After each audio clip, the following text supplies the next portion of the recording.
My mic appears to be working. New events live.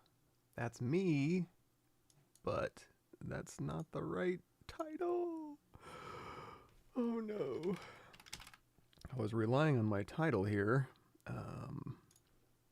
because I'm going to rely on y'all to, let's see, OBS title. Yeah, that's right. Okay, well, let's see here. Basically, I am just answering questions today. Just to keep myself busy, I'm going through my old streaming folders. Christmas? What is Christmas? Oh, right. Nightmare Before Christmas. Avatar, Leprechaun, Scarecrow, 40K, Pirate Ship, regular show. What was I doing in there? Oh, that's right, Death. I need to update some of these. Medieval Zombie. What was that all about? Ooh, I got some reference in here too. All right, let's see where I left off with my Medieval Zombie from years ago. Oh, we have base body. So not much. I would say almost nothing at all. Okay, let's go ahead and dynamesh this, and we'll get started with our medieval zombie here. Let's see, X symmetry turned on, and we have some, I guess we're going for some bones and muscles underneath skin, so we'll start there. Hello. Thanks for stopping by. If you have any particular ZBrush questions, let me know, because I got nothing planned, and I don't have my, I don't think I'll have time to do my usual, like, oh, let me do something specific and then make a little sizzle video and post it and all that stuff. So actually, I like the arms out. Let me see. So I've got Ryan Kingsline anatomy model in here, so we're going to steal the muscle and bones to put underneath a zombie. So I'm going to kind of mush this around a little bit. So we'll say X symmetry turned on by tapping X on our keyboard, and then we'll go through here. We'll actually, let's zoom out a little bit, and we'll get a little bit of a softer fall off there, and then we'll scooch this out. Focal shift -100. Did I miss a piece there? Yeah, I must have. Okay, so we got the bones separate. Come on, man. Okay, so we're gonna hit Control W for the muscles, and then Control W for the bones to give them their own polygroup. So when I merge these down, I can separate them back out if I want to. There we go. So again, we'll zoom out a little bit, and we'll go ahead and grab those arms there, and then we'll kind of match the body here. Okay, that's not too off. It's always useful when you're doing character stuff to give yourself a little bit of room in that armpit. Putting on pants and clothing and stuff, you don't want to back yourself into a corner. Give yourself some room to breathe. Question: how did you learn all this? How does one go about learning everything in ZBrush in an orderly manner? For me, and I guess for y'all too, thank you for reminding me. You want to learn ZBrush? I do have in my playlist. So, okay, not even in my playlist. If you just go to my YouTube channel and you scroll down, let me link you to it. There's ZBrush What's New playlists. If you start at the intro to ZBrush New and Updated, that'll give you like 50 videos on just the basics. And then all in this playlist area right here is everything from ZBrush 4R8 all the way back to, ZBrush, or all the way up to ZBrush 2024 What's New. So whenever they do a new release, just go through the documentation, and I can show you. Let's go to my Miro boards here. So this is how I take notes. I don't have a good one on ZBrush because this is relatively new. So we'll have like a Notion. I basically have two steps where I'll do Miro and then Notion, and then at work it'll be something like Confluence instead of Notion. But basically this is how I take notes. So this is, I would go through the documentation and just rewrite it while I follow along in ZBrush while I'm reading the documentation, take pictures, take notes. Any live streams that, Paul Gabry does, I would go through and watch those, and then, take notes on that. Any ZBrush Summit, I would go through and take notes on that. And I know I do have a Google Drive Docs, now that I think about it. But now what I do is I go into Notion, or I go into Miro. It's easier to drag stuff around, easier to drag and drop images, and then once I get to a certain point and I wanted something nice and linear, then I'll take it back into Google Docs or Notion or something like that. So for instance, if I'm learning Character Creator, I'll have some, I'll learn it all over here while I'm watching, some of these are YouTube videos, some of these are just straight up documentation. So I'll go through here and I'll just kind of start writing notes, and then while I'm going through, I'm either taking pictures or I'm following along and making my own notes. So for example, when I went to ZBrush Summit, I was here it is. So ZBrush Summit. Okay, here's what I want to teach in ZBrush Summit. Okay, I'm going through, I'm doing the steps, I'm taking pictures, I'm reminding myself what the steps are, and then I'm starting to create documentation. So it's sealing it in my brain, and I'm going to have to teach it in a workshop, so I kind of need to know what I'm doing, so that puts the fear in you. And then if you're going to live stream it, that's even more you sweaty. And then if you're gonna do it competitively and show up for like the ZBrush Sculpt Off or something, you need to have your stuff in order, right? So all of that stuff is just ways to seal it in your brain. So again, all these notes, and then eventually, go teach the class, and then eventually you go write an article, and then after all that, for me, some of it sticks in my head. And some of it doesn't, especially if I don't use it a lot. But anyway, going back to ZBrush specifically, here is all the, intro to Z. So if you want to learn ZBrush from my stuff, it's intro to ZBrush, new and updated. Just go to this full playlist. Also on my ArtStation page, if you go to ZBrush What's New, I'll link you straight to that album. Same deal. This one might be a little easier to navigate maybe. So here's all the ZBrush stuff. Not all of it. I've got some other stuff on my ArtStation page. It's like just demo stuff, but or the live stream stuff that we do. But for instance, here's intro to ZBrush, and right up here in the corner, you can go through here and just kind of learn ZBrush. Ooh, my hands are cold. Yeah, as DaVinci. Yeah, what we could do too is that's another cool thing with the whole DaVinci drawing thing is in ZBrush. You've got a cool. Did I miss something? This one? Okay. If you hit the comma key, and this would fall under, let me scooch this over so I can see it. What was that year? 2019, I think. Yeah, this one. ZBrush 2019, what's new? So here's 48 videos on that, and in here you're going to see a bunch of like cell shading and sketch mode type rendering stuff. This non-NPR, non-photorealist NPR, maybe? Yeah, NPR. But in here we have render sets. So if we wanted to go through here and do like a sketch version of what we're doing, this one looks cool, notebook doodles. So we'll just double click this. This will load up render settings. So whenever we hit BPR, it'll go through and, make it look like it's drawn on a piece of note paper or something. So you can go through here and turn on perspective. You can go into draw menu and crank down that focal length, give it real extreme nacho Dorito POV. And there you go. You got a cool, that actually works really well. That really, the background's a little dark, but we can always fix that too. This is all done post-process. So we're hitting BPR and then it does it in post. So if you go into, if I remember, I don't do this a ton, but underneath render filters, BPR filters, you can go through here and you can turn these on and off. So that one makes the character lighter. This one makes the background lighter or darker. So let's mess around with this a little bit. Opacity, maybe. Crank that up a little bit. What is this? Colorize, replace, radius, mask, gray range, beep, beep, beep. Don't know exactly. Let's see. Oh, back color. Maybe if I raise that up. Yeah. So there's, that's a little maybe bright for our eyes in the morning, but there's a little bit of notebook paper kind of look, and it's really cool. Everybody's happy. Is there a possibility in ZBrush Core Mini? Oh no! I don't know if I can answer this one. To import some models that I created in Blender, or do I need the bigger version for that? God, do I have Core Mini on here? Core. Ooh, I don't have ZBrush Core Mini on this computer. I'm sorry. I do. I'm gonna guess the Core Mini probably not. I hate to say that and be wrong. They may have updated stuff.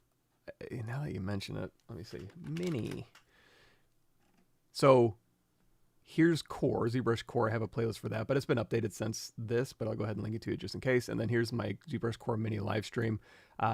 This is just for going in there and doing some quick sculpts, you know, starting with, you know, whatever, and then you can export it out. But you're right, I'm not positive. I think we did who's the Star Wars character? Wormhead.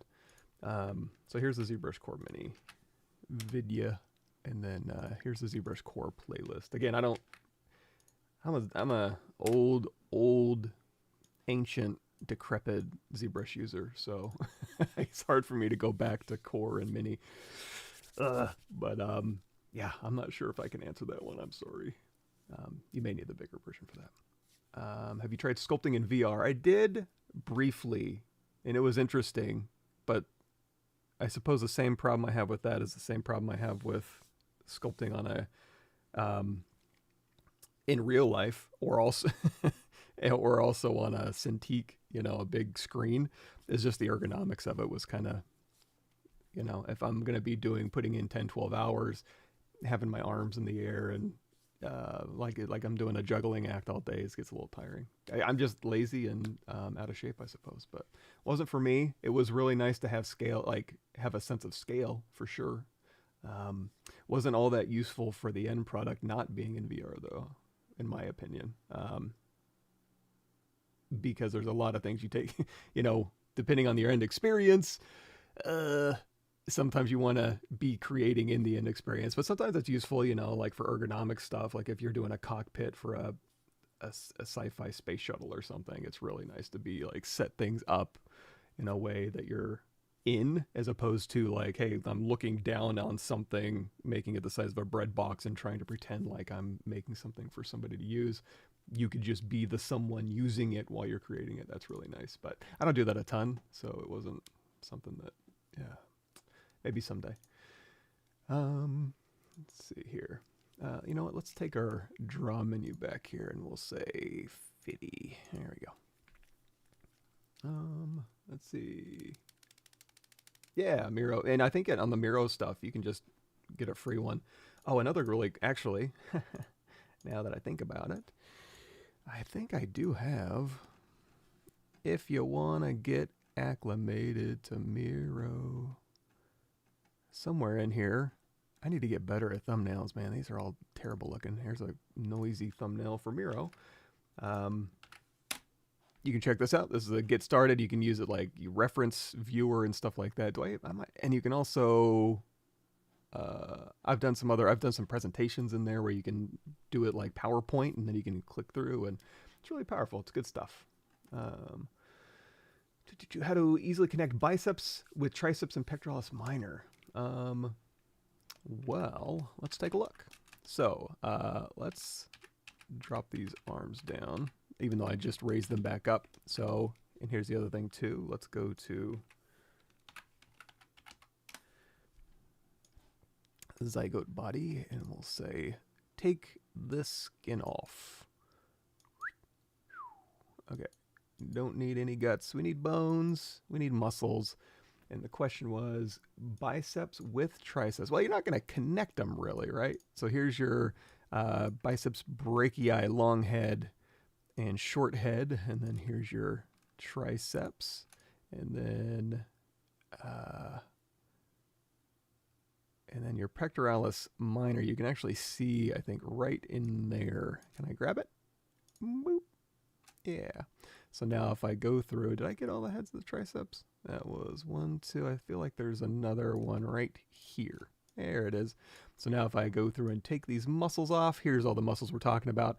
And this is the one I always remember with the pectoralis minor, is that old man Leonardo da Vinci drawing where I think his arm is up and you can kind of see the pectoralis minor underneath the paper thin pectoralis muscle.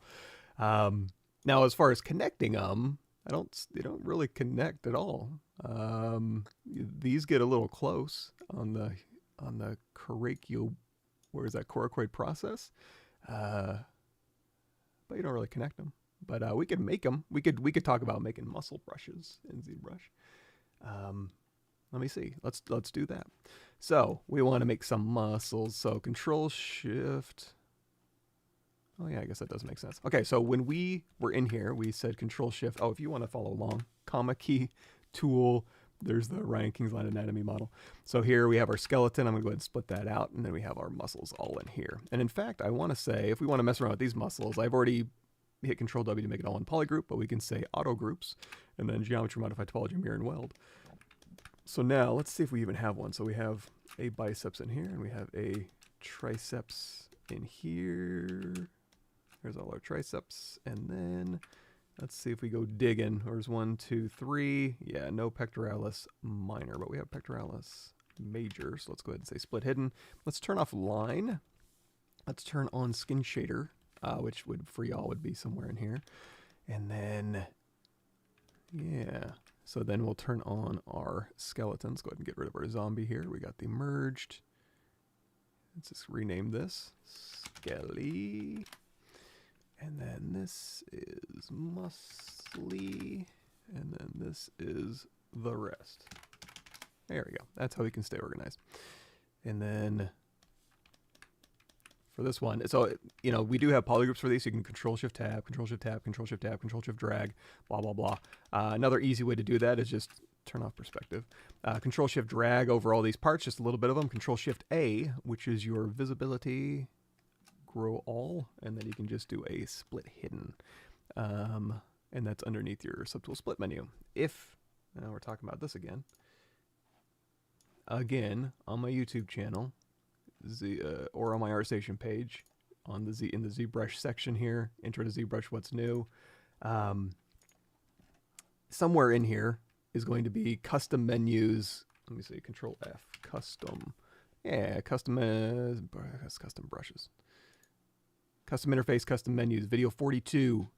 That'll get you all the information on how to set up these menus, like a little hotkey you can assign to a custom menu, get stuff really quickly. Go through here and customize your menu. Also, one thing I don't bring up in my videos that I wish I did remember is you can hold down Control and you can drag these little icons over here, this whole section right here. So if you have a small, number one, if your resolution is too poor on your monitor for ZBrush, sometimes on some laptops it'll get that way, you can go in here to Preferences, Interface, UI, and you can change your button size down a bit.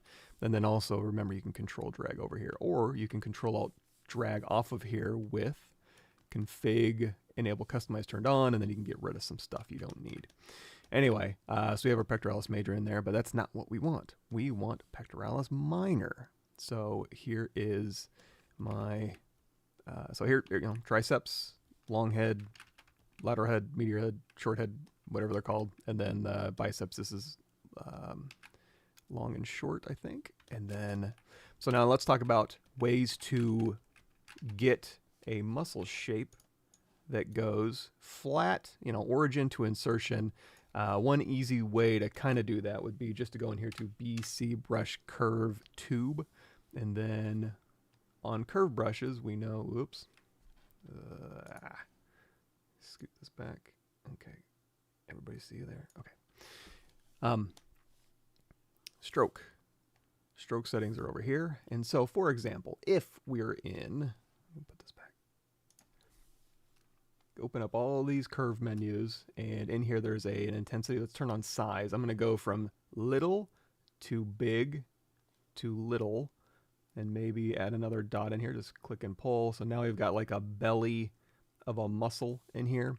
So now when I go, and also we can go in here to, we'll turn off bend start and bend end, and we'll say as line. Now we'll turn this into kind of a muscle type brush. Doesn't really snap very well, but you can go in here and move this around. But we can also make our own. That might give us a little bit more control. I've never quite understood why. You know what? Maybe it's under picker. Is it like continuous? Sorry, I'm getting into weird once orientation. No, I don't know. Anyway, let's say you want to make your own. Go out of edit mode, always switch, Control N. I'm going to hit quick save up there at the top, which is F or 9 on your keyboard. And we'll start with a cylinder, right? So we'll do a cylinder here. We'll go into edit mode so we can rotate around. This is still an initialized state. That's why it's white. That means we can go down here to initialize. We can say H divides of maybe 8, and then V divides of very little. And now we can go up here and say make polymesh 3D. We'll turn line back on for our polyframe, and we'll make this real simple. Insert multiple edge loops. Just go in here and pull so that we have 3 even divisions. We'll go ahead and say Control W for that top one, Control Shift drag, Control W for that bottom one. So now we've got 3 polygroups here, and it's capped. So I'm going to hit B on my keyboard, brush, create insert mesh, new. So now we've got an insert mesh brush, but we want to make it a curve brush. So we just have to go in here and say curve mode, drag this out. Now we have a nice curve brush, but they're not welded. So we got to go into our brush menu under modifiers, and we got to say weld my points, please.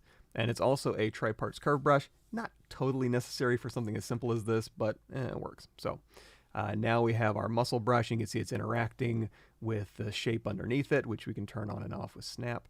And then right now it's sitting right on top of that curve. So if we wanted in the middle of that curve, we can go in here to depth and say embed of 0. So now when we tap to update this curve, it'll snap to the middle. And then just like we did before, we can go in here to stroke, and we can say size. And again, we're going to go small to small, origin to insertion, and then we'll get a little muscle belly in here just by tapping in here, and then we can tap to update, and there we go. Now we're starting to get a little muscle brush. Now, muscles aren't going to like wrap around and do this unless it's, you know, Tim Burton style muscles. So we're going to go in here and we're going to say as line, go back here, and now we can go here to here. And is it still not? Wait, let's turn snap off, then start off. Insert mesh here. And then also go smaller. What am I missing here? Is it just not enough? Oh, maybe just not small enough. Okay, here we go. So now, if we want to go here to here, and then, let's see, can we do bend end? Maybe might be useful. Bend start, bend end. Maybe my brush too big. Anyway, so we can tap off, and then we can make another one here. And now, okay, that's working a little bit better. Tap off, make another one here. We're not making anything in particular. I'm just showing you origin to an insertion type muscle brush. So now that we have this, we can say Control Shift drag over all these pieces, Control Shift A, split hidden. We can hit D for dynamic. That'll go ahead and smooth these out. And now we've got kind of a little muscle brush going. And at this point, you could go through here and say dynamic. Oh, I should show you where dynamic is, huh? Geometry, dynamic, you can turn that on or off. And then when you're ready for those to be real geometry, you can hit apply. And now we have subdivision in here. They're nice and smooth. And then now you can go in here and say Dynamesh. Just Dynamesh this all together. Ooh, not that low. You can also drag off the resolution slider onto here, and it'll pick a resolution for you. So then when you hit Dynamesh, it'll kind of keep that resolution. You can go through here, you can smooth that out. I'll crank that resolution up just a bit. We'll go into our damn standard O2 brush, which you might have to get off the internet. And then now we can go in here and do some nice little muscle sculpting.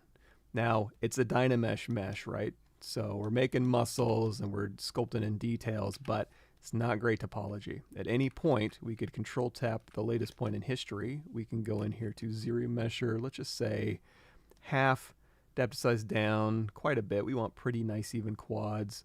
We'll just hit ZBrush. This will give us new geometry. You know, we can go lower than that. Half, half, half. There we go. Nice low geometry, but I lost all my detail. No problem. Just go in here to Subtool, Project History. That's going to project those history points we stored. Hit Control D, project history, Control D, project history, Control D, project history. Now we have all our detail back. We got some errors in there. We just smooth that out.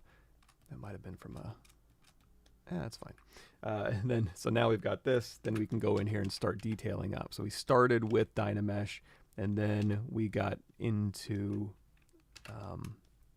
Dynamesh or Sculptors Pro, or whatever kind of iffy geometry, and then you can get your details going, your volumes going, and then at a certain point you can go through here and you can start detailing it up on a ZBrush surface. So in this case, long story short, you could use something like that. Now in our case here, it also might be easy enough. Let's just say delete these out of here.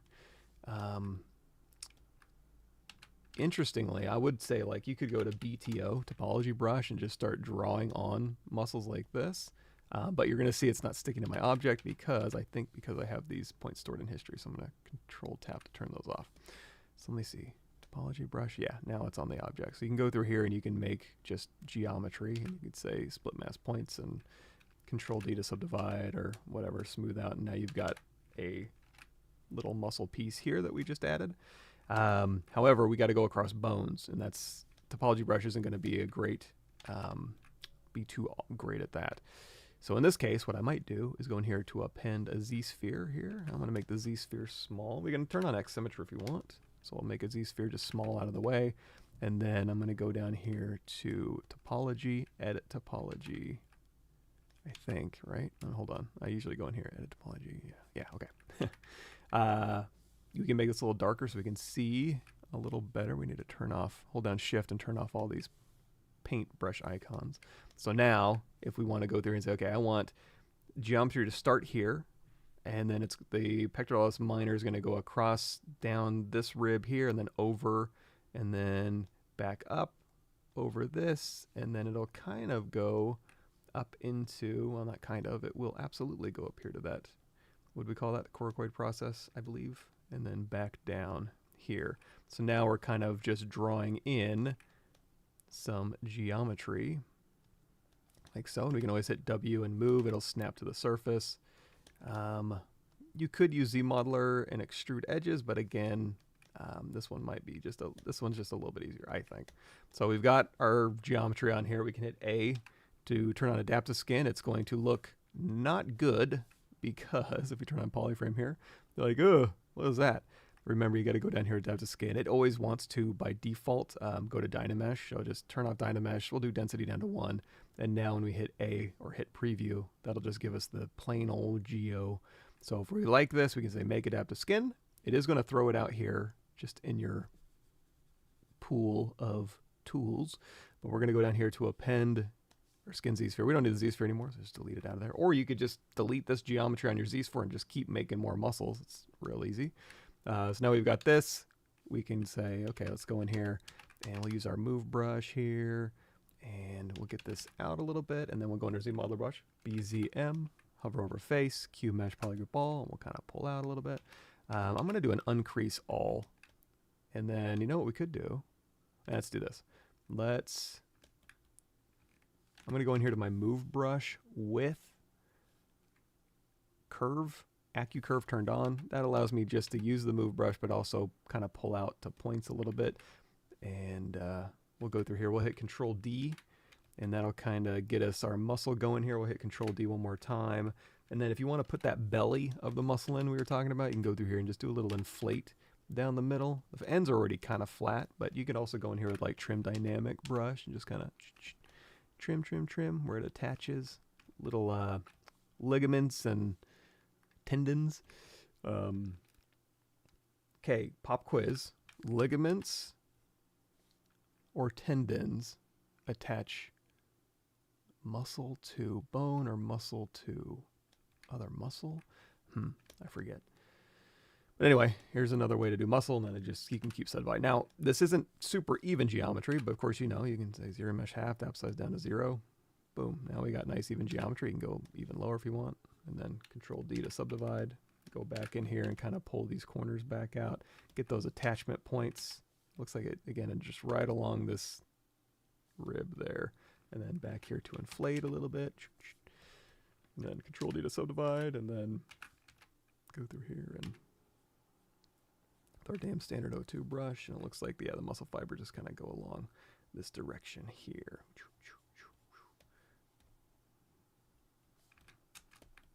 Pectoralis minor. And if I miss your question, it's not because I hate you or I'm ignoring you, unless you're like spam. And then, but just keep shouting it out. I'll get back. We're starting to roll in now.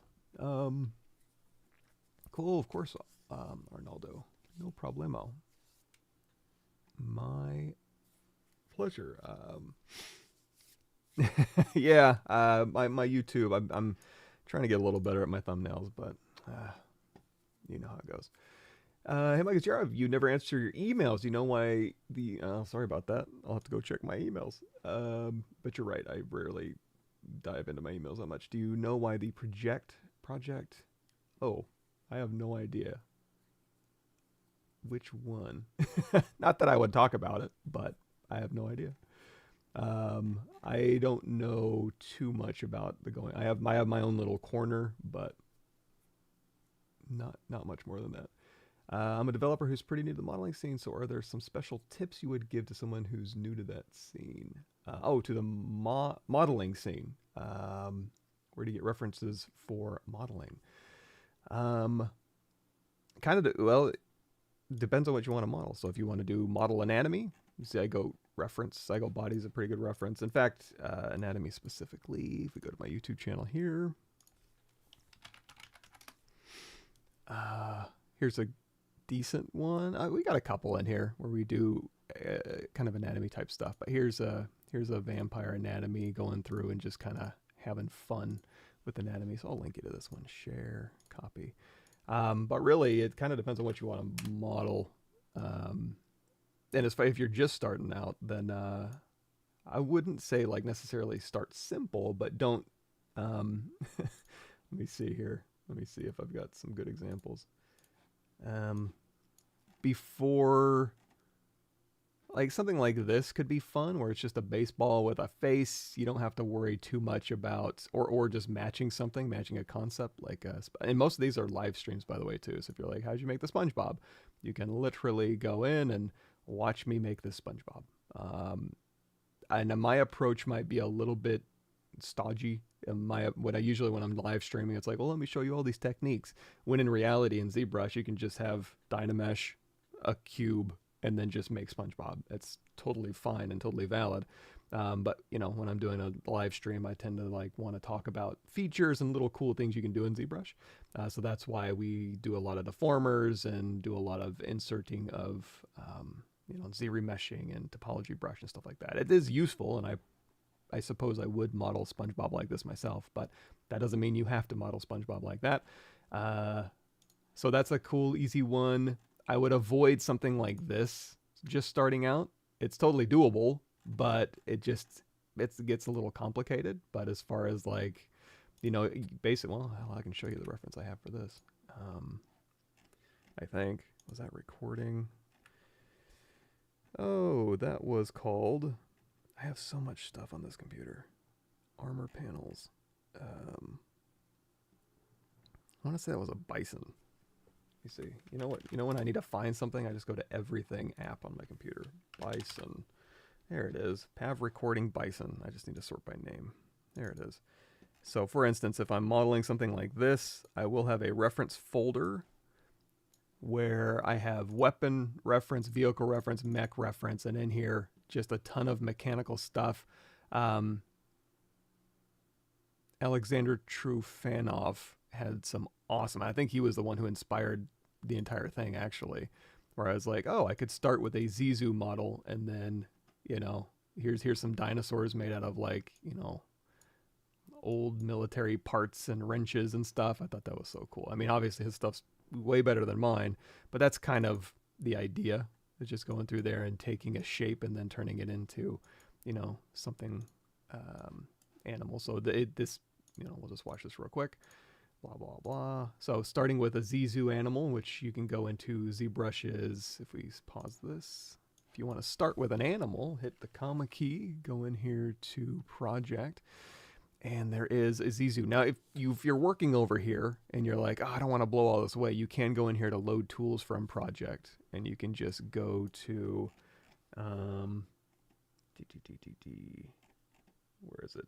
Maxon ZBrush 2024. So C, program files, Maxon ZBrush 2024, Z projects folder. Everything in here is what your lightbox is looking at. So you can just save stuff in here. So for example, Z projects, Zizou, and then all these Zizou things are in here. So you can just load in tools from a Z project and not get rid of everything you're working on. In our case, I don't really care that much. So I can just go through here and say, okay, we want to start with a gorilla. So we're going to double click the gorilla. And now we've got a bunch of Z spheres. And now we can go through here and we can hit R to kind of rotate here, kind of move this stuff around.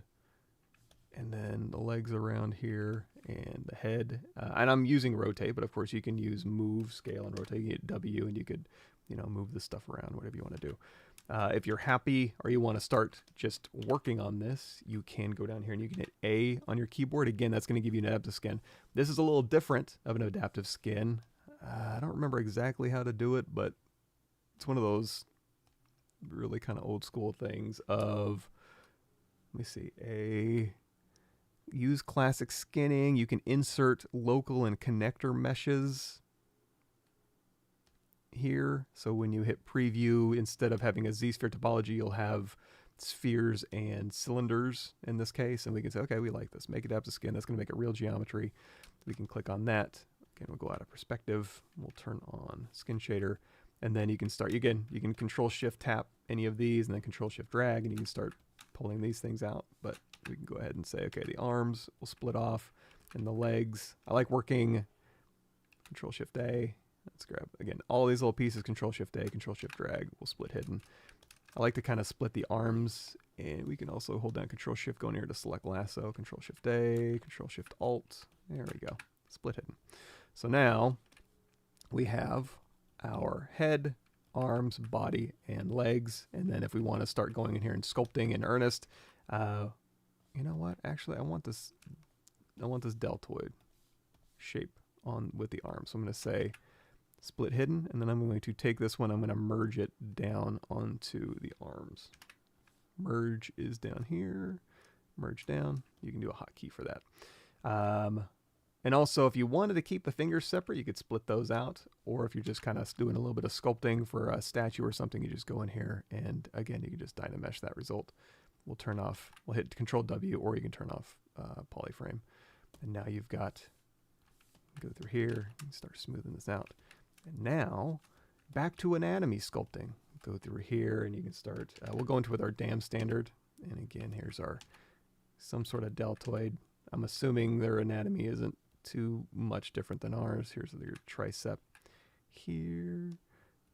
And again, we can, the cool thing about separating things out is when you get caught in a little tight corner over here, just go into solo mode. Little solo button there, and then you can just go through here and start digging this around. Brachialis on the other side, brachialis on the outside, biceps here, and we're just digging in. And then here's our, is that brachioradialis? Goes over here to the radius. And then we got our extensors, and then we got our flexors back here. So we're just kind of, you know what, let's raise up that resolution just a tiny bit. Not too much. You don't want to get, I don't think you want to get too heavy in your details while you're just getting your volumes out. Oh, you know, I need to update my brushes. I forgot. I got a lightly updated version of ZBrush, and now all my my smooth brushes and stuff aren't set up the way I like. Anyway, so now you can go through here like clay tubes or clay buildup and just start, you know, rounding out or refining your muscle bellies we were talking about, along with the pointy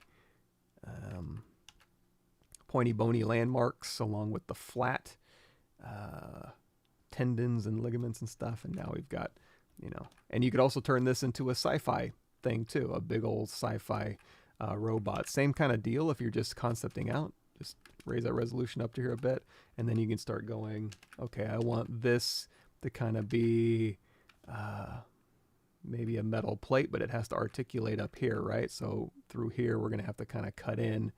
Maybe we'll cut in here, around and back, and this will kind of begin the beginning of how we want to, you know, this can kind of maybe be a little bit rubberized. Maybe it's layered rubber through here. So we'll kind of smooth this out, and then we'll go back in here with our Damien standard or our Dam standard 02, and we'll say these are just going to be like little rubber articulated components here. And then this, again, go in here to your move brush with AccuCurve turned on. We can now go in here and kind of move these things out to corners. Again, these are just indications of direction. I'm not worried about like, oh, is my edge loop in here? Am I going to be able to bevel this perfectly? Nobody cares. We're not there yet. We're just getting our idea in the round. So now we've got a little bit of thing here. And then, you know, here's, and also the articulation points too. So All of this has to be able to move pretty well, so we want to kind of make sure these stay clear. And then you can always put a, you know, a landmark or a armor piece, or if you want, you can extract off a piece. So we know this right here is probably going to stay pretty rigid, that whole ulna to the pinky over here. So we could always go through here and we could say, you know what, let's hold down Control, mask pin, go through here and mask this out. And then you can just do a quick extraction over here. So you can say extract this off. This is just a preview, so it disappears if you move your camera, but you can extract some geometry here, and also there might be a little piece over here you accidentally masked. You can check that out. So extract, if we like it, we hit accept, control drag to unmask. I'm going to go through here. We'll just do a quick, I would say polish by feature. Open circle, you just tap that a few times. That'll smooth this out and keep your thickness kind of crispy. If you're just messing around, I might just hit Control W. You can just use the deformation. I'll show you where that is too. Deformation polish down here. You can just polish this out. That'll kind of round it out. And now you've got a piece of mesh here. This one doesn't have Dynamesh turned on, but you can Dynamesh resolution drag onto here and say, okay, 408 is the resolution I want. Boom, and now the resolution matches.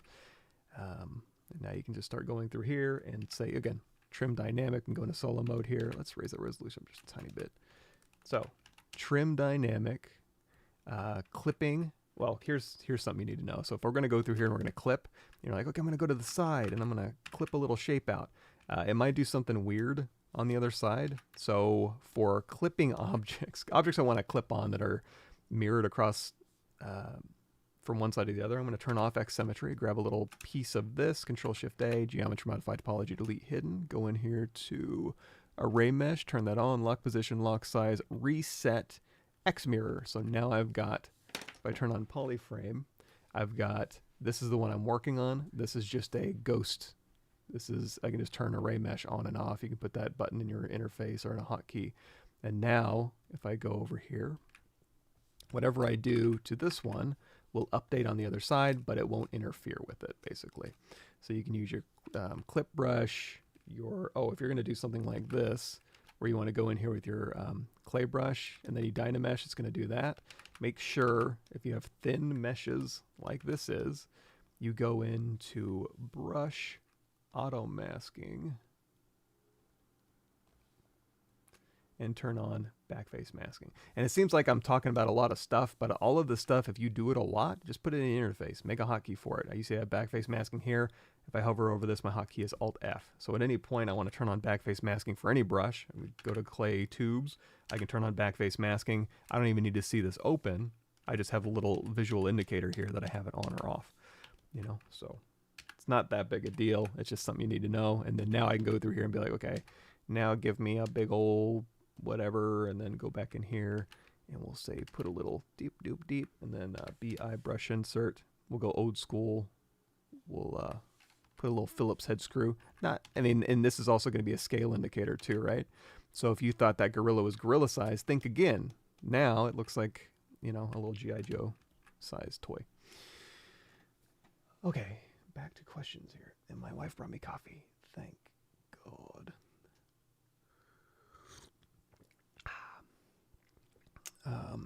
Control also works for horizontal menus too. Good point. Up here, you run out of room up here. Also, you'll see I have like clear cache files and my active points are over here, so I kind of swap some positions. But yes, thank you for bringing that up. Hello, I got a question on the portfolio presentation. Should one render a high poly model, or is the aim to render it in low poly, apply normal maps for high poly, add details? Anything, so I got a little bit on this. It's a little bit dated. Let's see.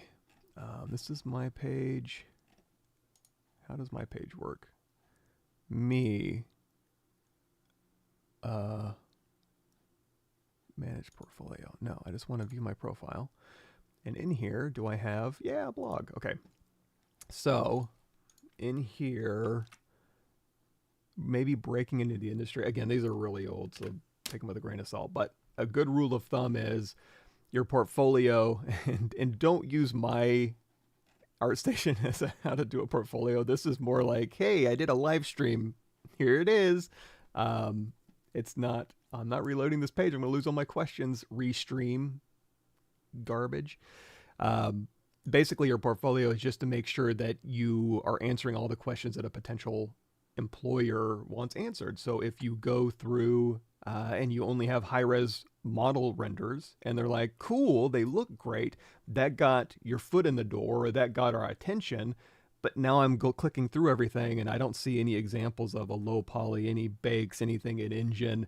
So now I have questions in my mind of, are we just hiring somebody who can do high res and now we got to train them to do low res? It's not a deal breaker, but that's if you're competing with somebody who can have a high res render that's beautiful, as well as a low res in engine object asset that's beautiful too.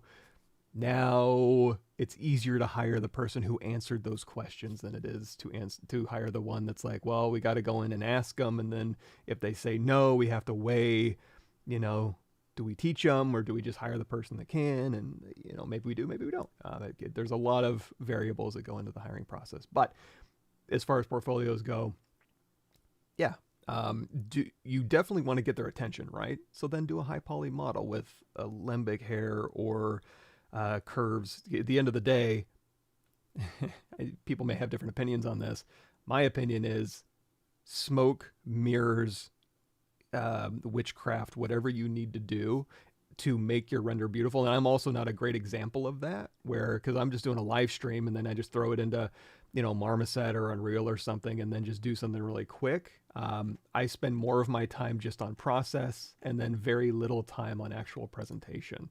So don't be like me. Spend enough time on modeling to get your idea out, but really spend time honing and fine tuning and making your renders pop, which I am terrible at. I don't even have real good examples. This is probably the closest one maybe and even then it's like not my presentation's great. It's just, I got a few renders in there. But if they want to see my creation process, they can click through here. But again, I'm not trying to apply for a job to make Garbage Pail Kids, although that would be an awesome job. But yeah, like something like this, got lighting and materials and textures and depth of field, and it's a good render. This might get somebody's attention and go, oh, that's eye-catching. It's got good contrast. It's got good color balance. It's got good color contrast. If you squint your eyes compositionally, it's okay. There's depth to the frame a little bit. It's interesting. I will now click on this. So you've won the battle there. When they click on it, if the job is low res baking and in things in engine, have that stuff there. If that stuff is there and you got their attention, you're on the short list probably, as long as you have, compelling enough work and enough of that content. Do you prefer, let me get rid of this. Do you prefer using 2K or 4K resolution sculpting as ZBrush? Because sometimes I find 4K really tiny icons. I feel like you can go in, like we were talking about earlier, go in here to your, where is it? UI? Not custom UI, config. We were just in there. Interface UI. You can kind of mess around with here. I want to say I don't use a 4K monitor. I just have two giant 36-inch monitors that are just regular old resolution, but they're just big. Good quality. But yeah, I don't use 4K monitors, so I can't say I can prefer it or not because I don't use them. Yeah, bigger icons when you work in 4K. And there also might be some Windows stuff too, where you can say like, hey, Windows 4K monitor scale 150%. And that might also help too. Something like that. Tendons move joints. Thank you, Alex. You are full of good information today. Keep shouting it out. Is there any news about iPad version of ZBrush? I want it so much. I would say I do too. Except I don't have an iPad, so I guess I'll use it. I guess I'll buy an iPad and sculpt on it. Yes, Michael Pavlovich live stream. Oh, thank you so much. You're very kind, Finn. Glad the videos are helping. Is there a way to keep tablet pressure constant for the masking brush? I keep having to change it every startup. Oh, you could maybe... let's take a look at that. So here we have a masking brush, and it kind of, as you can tell, it kind of fades in and then fades out. So if I hold down Control, we have a mask pin. And while holding, so this is a funny thing about Control or masking brushes, is you have to keep Control held down in order to change the settings on that. So let's go in here to tablet pressure. It doesn't have global settings used on. or it doesn't have global settings on for the mask pen brush. So let's do this. Let's hold down Control. Let's go in here and say clone. So I've got mask pen, mask pen 1 selected. And we're going to modify this. So I'm going to go in here. I'm going to say global settings aren't on. So I'm going to go in here to say size, and I'm going to crank this all the way up. And then underneath, although the size, you know, this might be variable. Maybe you do want pressure to be full, but maybe you do want a little small to large on your size. So you know what? I'll leave that alone. Under Z intensity, this is the one you want to crank up. So we'll crank that up. So now when I hold down Control, I can still go small to large, but it should have a pretty constant, but it's not, right? Like Z intensity still kind of, you can still kind of feather it in there. Oh, you know why? Because masking doesn't use Z intensity. It uses RGB intensity. So let's go ahead and hit the reset button. I'm going to put another, reset. Let's take this one here and crank it all the way up. There we go. Okay. I knew that. Did I? So now we can go size, small to large, and it is always constant. So now let's see if we can save this. So we have mask pen 1, right? I'm going to go in here with Control held down, brush, save as, and we're going to save that into, again, ZBrush 2024. If we want it to always start up with ZBrush, we can go into Z startup brush presets, and we can call this mask pen constant. So that way, when we go into ZBrush, we can just go in here and we could select mask pen constant, and that will go ahead and switch out our mask to mask pen constant.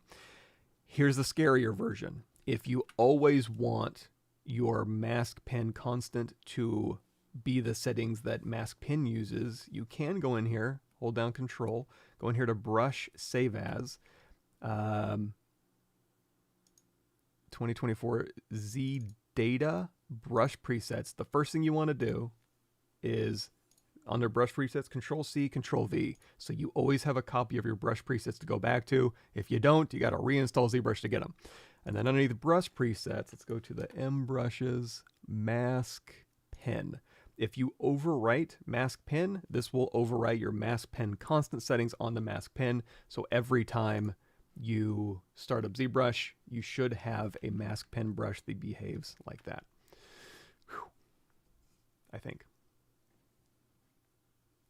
Yes, please ask questions. Go for it, Richard. Here they go so fast. But you know all these things, even though there's a tutorial on how to use these things. I know. If anybody hates me more than my YouTube viewers, I don't know who they are. But the good news is, the reason I go fast on my live stream is because I'm mean and I'm hateful. But also I get bored very easily. But I do have resources here for you. For example, again, on my homepage under the ZBrush and What's New playlists, Intro to ZBrush. If you want to know like the basics of ZBrush, where I'm like, you know, oh, I'm going fast with Dynamesh. I know Dynamesh is so easy. I've talked about Dynamesh for 15 years. If you want to know more about Dynamesh, where I go slower, then the Intro to ZBrush is what you want to check out. And then you can go in here and learn all about Dynamesh at the snail's pace that a beginner needs, and everybody's happy. Do you ever have issues zooming and focusing on a certain point of your object? Even though all axes are turned on. If I'm working on something, and we can always switch back to mask pen here.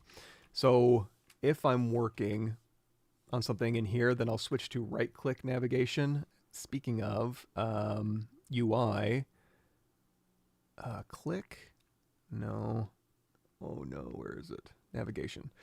So right-click navigation is enabled, and then I've disabled right-click pop-up. That's when you right-click on your mouse and there will be a little menu there that has a bunch of options in it. It just gets in my way when I'm in here. So I'll switch to right-click navigation when I'm in close on something. And in fact, let's crank up that resolution. Or what we can do, let's say we're really loving this armor piece. So let's go through here and mask this out here. And let's go into solo mode. So here's our armor shoulder piece, and we want to continue to refine this. We could rebuild it. We could use like ZModeler and Topology brush. Also another thing too, if we want to mask this little centerpiece out, we can go down here. You can save a hotkey for this too. Mask region. You could mask in here and then fill region, and then I'll go ahead and fill it for you. I'm not going to do an extraction for this one. I might just hit Control W, Control Shift Alt, or Control Shift Tab, split hidden. Again, I'm going fast. I wish I could apologize for it, but I'm not going to. And then we're going to go down here to, again, our masking menu here. We're going to mask by our open border, Control Tap to invert that mask, deformation, polish by feature, close circle, smooth that out. And then we can just do a close holes, geometry modify, topology, close holes, W to go to gizmo, Control, drag out a little bit of thickness on here. And that'll give us just a little bit more oomph to work with. So now we've got this. Now again, if I'm going to be doing a lot of clipping, I might grab one. Oh, here's another thing too. While we're in clip curve, if I want to temporarily switch back to select, just Control Tap, and then we can just grab a little piece here and then delete hidden. And then we'll do our array mesh trick again. So lock position, lock size, reset, X mirror. And then now we've got our array mesh set up. So, and again, we got this thing Dynamesh. So now if you want to make this a little nicer looking, Clip's a good one for that. You could use Knife, I suppose. And if I would use Knife if I was going to like use ZBrush to rebuild this, but we're just kind of going through and having fun. So, meh. We'll go through here. And this is where, like, if we were going to use the clip brush like this, it would clip all the way across and do some really nasty stuff to the other side. Now you could go out of X symmetry and mask this side and just work on this side and then mirror and weld over. It's totally fine. There's nothing wrong with that. That's just options for you. So anyway, so now we've got this. We can go in here into our H polish and our trim dynamic, and we can go through and start adding little bevels and little interesting doodads and little hard surface alphas and, you know, all the little mechanical bits that we can do in ZBrush. And again, if you wanted to rebuild this and start with box modeling a little bit and then convert it back to a Dynamesh and continue exploring, you certainly can. We'll go in here with our damn standard brush, and we can say, hold down Alt if we want to pull out to a kind of a ridge right there, and then we can go into our clay brush here and kind of build up just a tad, and then go back into our H polish brush. And we'll kind of use that as a, you can hold down Alt and then let go of Alt to kind of go through here. And now we got some little bit of hard surface exploration going on, and it's a separate piece. So this one here, we'll just go back and re-Dynamesh, and then we'll kind of just stuff this. If you get any weird scraggly edges, I usually turn on Sculptures Pro just to kind of go through there and kind of eat away at the bad geo. If you're ever in at a spot, and then you control drag, it'll go ahead and fill that hole of that bad piece of geo. There's another one too. If you hold down Shift, Smooth Brush Modifiers, you can change your min connected to 1. That's if you get those little, you ever see those little things and you're having a hard time like smoothing them out. Again, Sculptures Pro will literally eat that geometry away. But if you don't want to use Sculptures Pro, hold down Shift, change min connected to 1, and that'll get those little pinpoint points that'll allow you to smooth them back. So anyway, now we got a little thing.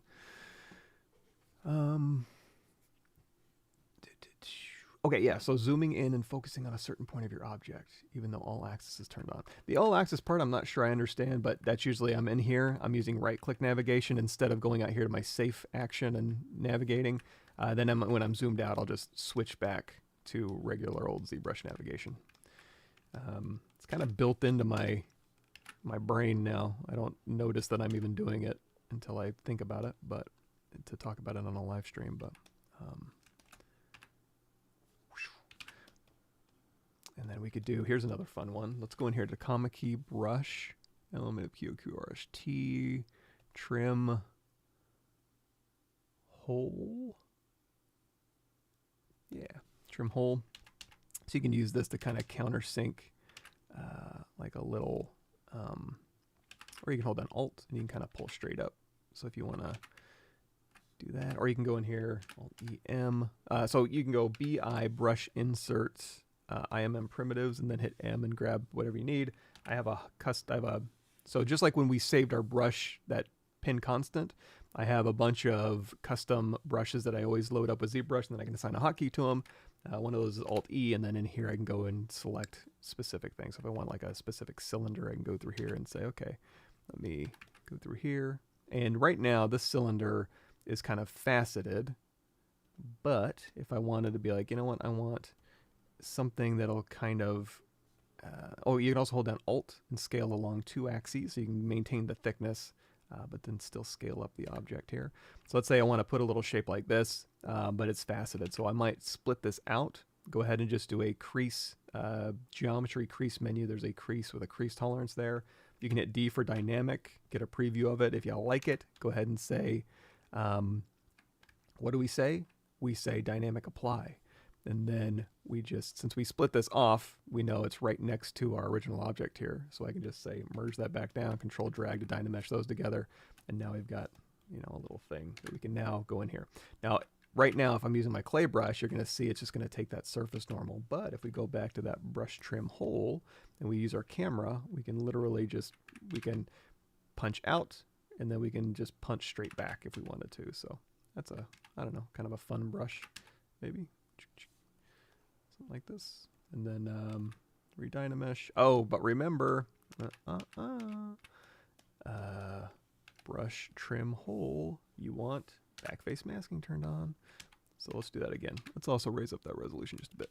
So we're going to go through here. We're going to say I'm going to pull out just a bit from our camera angle here. Or you know what, maybe we'll just punch in. That might be better. So we're just going to punch in a little bit here. Redynamesh, and then BI brush insert, blah, blah, blah, industrial parts, M. We gotta go with a flathead screw this time. And we'll say split mass points. Let's go out of solo mode. Again, if I scale this up uniformly, it'll just scale it uniformly. Surprise, surprise. You can also go in here, you know, while we're doing this and you're scaling uniformly, if you don't have this on, it'll scale out, or it used to. Oh, it's not going to because this is technically an array mesh. So you don't even need to worry about that. Never mind. So we'll just go in here and we'll scale this up. Now, remember, you can also just hold down Alt and scale along those 2 axes if you don't want to, if you want to increase the radius that way, but you don't want to like make it bigger overall. You can just do that. And then again, hit D for dynamic. We'll go ahead and turn off Dynamesh for this one. And now we've got our little, we're just adding screws all over the place.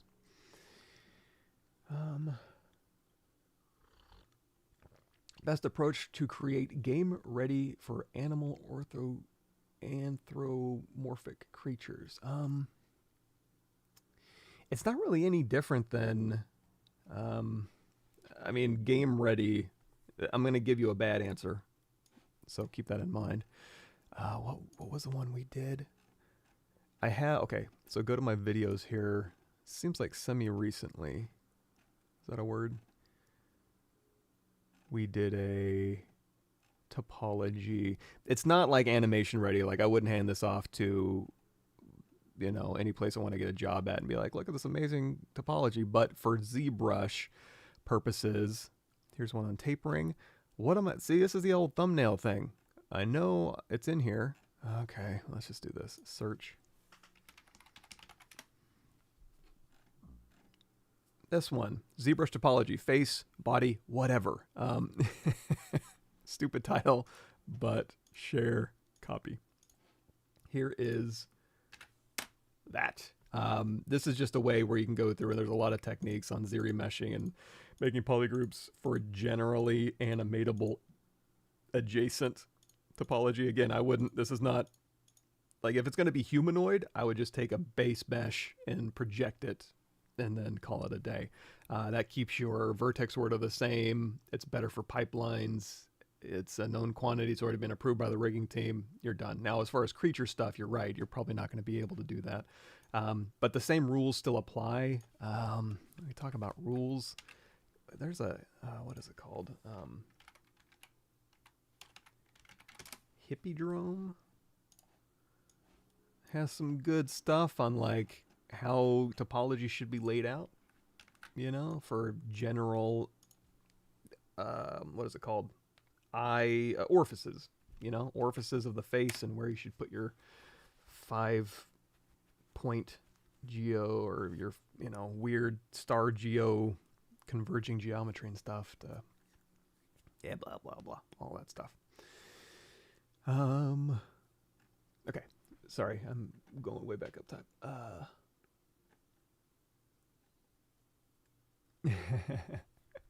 Yeah, it's true. It is kind of intermediate level. Sorry about that. But believe me, you would be so bored if every time I came on here it was all beginner. I mean, it's pretty beginner, but like if it was like, okay, everybody, let's talk about the basics of shapes. We're gonna learn what a triangle is today. It's like, oh God.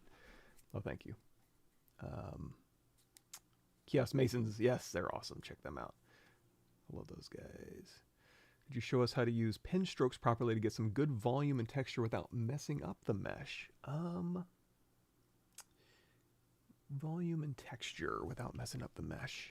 Kind of depends on what you mean by messing up. If you want to protect something, so for example on this arm here, I tend to use, it's a variation. I think I got it from like Magdalena.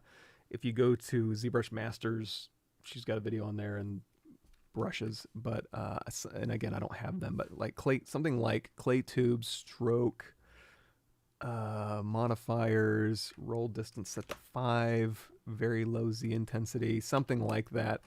You can go through here and you can just build volumes carefully while you're going through here, and you're like, you know, really working on that brachioradialis, and then go back in here with your Damian standard and you can kind of cut in. Now, having said all that, I'm not much of a finesse. Speaking of finesse, you know, the Kiosk Masons, let me go in here. I'm gonna hold down Shift and I'm gonna change my weighted smooth mode to 1, which is smooth stronger. So on high resolution meshes, you can use that as kind of a quick way to do that. So I'm not like a real finesse sculptor, obviously, but you can go through here, and let's actually take this up a little higher through here. So we're going to say, okay, this is generally the direction this thing needs to go, and then we're going to go through here and modify our volumes using our clay buildup. And again, the ZBrush Masters are, you know, go watch those videos. They're better at this stuff than I am. But poor man's version, we'll go through here and we'll use our move brush and we'll use our clay tubes. And then again, as far as like you don't want to mess up other volumes, that would just be a matter of going in here to like mask lasso and being like, hey, if you want to protect something, just mask it out. And then that way you can go through here and you can do what you need to do and not. And also what also helps too, when you're working with volumes and you have details and you want to go through and be like, hey, I've got a lot of beautiful, let's turn off lazy mouse. I've got a lot of really beautiful detail on my arm here and I don't want to mess it up. This is where we get into, okay, control tap that point in history. We're going to go down here to, and we're pretty set. We're pretty happy with what we're working on. So what we're going to do is we're going to say, what are we going to say, everybody? Geometry, ZRemesher, polygon. So normally I would go like half, but we're like at 284,000. I don't want to have to do that. So target polygon count of 5 is fine. Adaptive size down quite a bit is fine. We're going to ZRemesh this result. We already stored our details, right? So we can project back to them. But now what I'm doing is I'm saying, hey, I'm just going to be refining all of my volumes and I want more predictable geometry to do that. So I've ZRemeshed this. We got nice even quads here. And I'm going to say, you know, project history underneath your subtool, project history. And then we're going to say Control D, which is divide. And then, sorry, I'm in beginner mode again. Project history, Control D to divide, project history, Control D to divide, project history. And now we've got all our beautiful detail back, and now we have very predictable geometry. And now we can go through here and, you know, use our damn standard O2 or whatever, and we'll start, you know, doing all our zany, creaturey, kind of sculpty skin folds and stuff like that.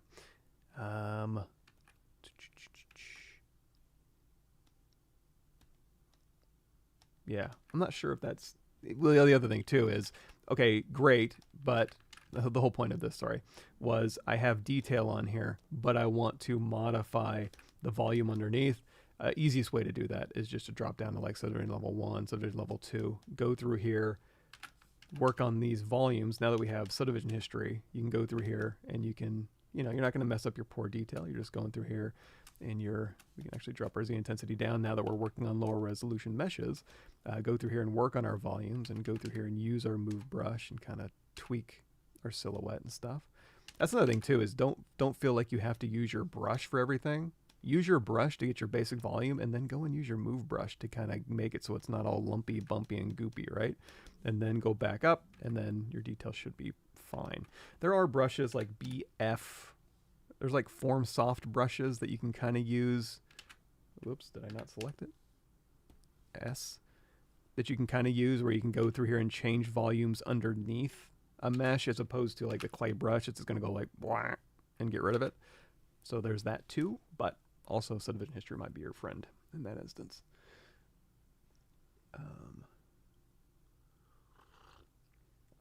Latest version, when I alt mouse click navigating, it sometimes grabs a model and zoom in, rotating until I click again with my pin. Let me see. So alt. So we're in here and we're zooming in and we're holding down alt because we want to move. So if you alt tap something, that's going to select it, right? And then when I'm zoomed in, I'm using right click navigation. So I'll use alt and right click, so I'm not actually selecting anything. So that seems to be working okay. And speaking of moving, let's go in here and let's say move this out. There we go. Beautiful. Look at that. So that seems to be working okay. I'm not selecting it. However, if I'm out here and I'm alt moving around, yeah, it is selecting stuff, but doesn't seem to be bothering me. Oh, wait, did I get it? Alt. I'm trying to alt right click. Get it. Alt. Okay. Alt. Maybe you just got a better alt clicking finger than I do. I can't get it to do it. I kind of understand what you're saying, but alt mouse click navigating, and sometimes it grabs your model. I wonder too, because I'm hovering about an inch off of my tablet while I'm navigating. So maybe if I was closer to my tablet, it would be more inclined to click. I really don't know. Well, I'll keep an eye on that. I'm not sure. Sorry. Now, what we were talking about was underneath preferences, right-click navigation. So preferences, interface, navigation, right-click navigation on, enable right-click pop-up off. That's really all I've done on mine. I'm not sure how to turn that off. Where's Joseph Drust when you need him?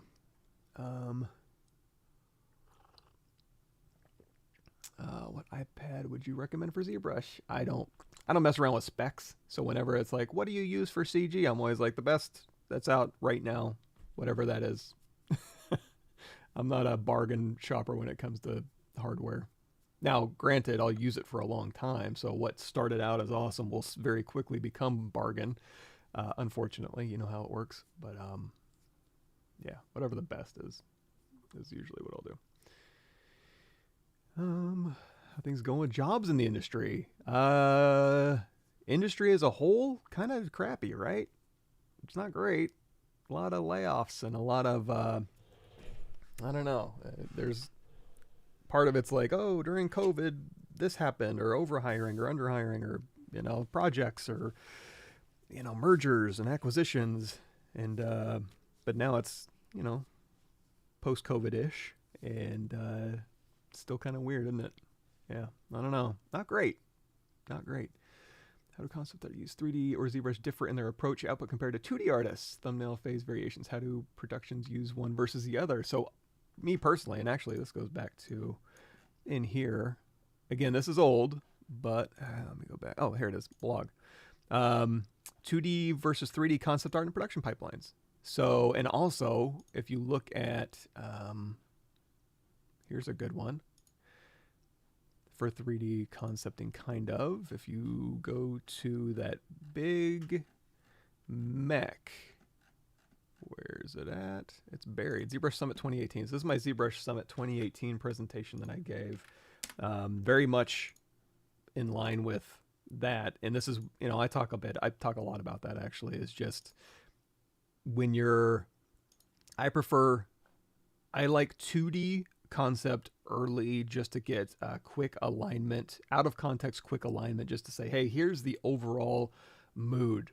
I like a good mood painting to be like, okay, that answers the questions for what the player should feel, the color palettes, the color script, the scale, and even if you can even do it from the player point of view sometimes, that's even better.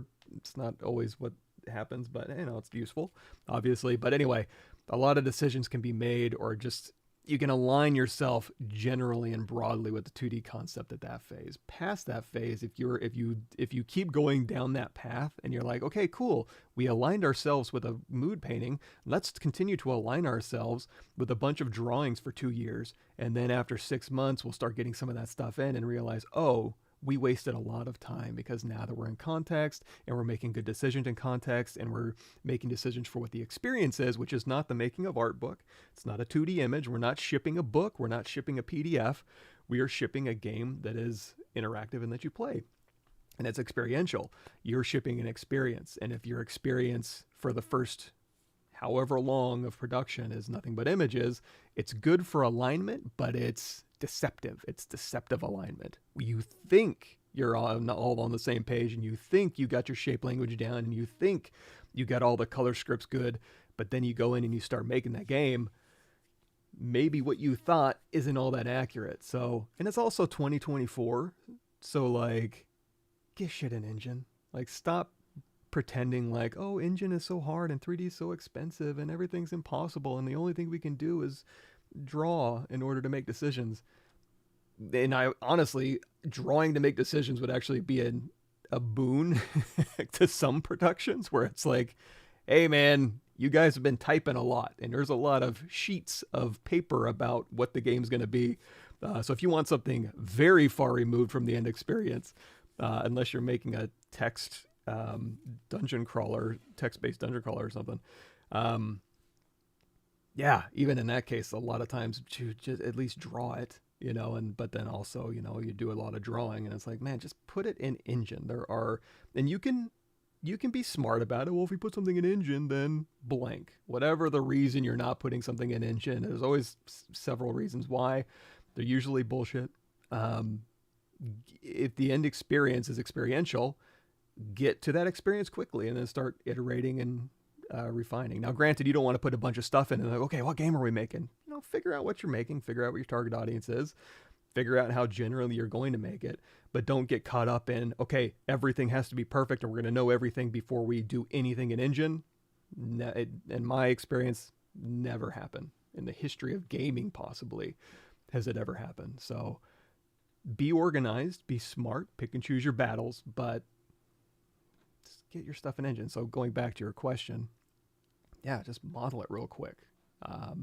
Decimate it down, throw it in engine, put a rig in it, organize it so that if you need to iterate through that till final, at least it's organized in a way that's appropriate for production. It's a seamless handoff, but there's no reason in 2024 to lock things down for approvals and alignment when you're only getting alignment on the page, which has, I want to curse a lot when I talk about this stuff. It has nothing to do with the end experience, or very little, or less than you think to do with the end experience. The end experience is experiential.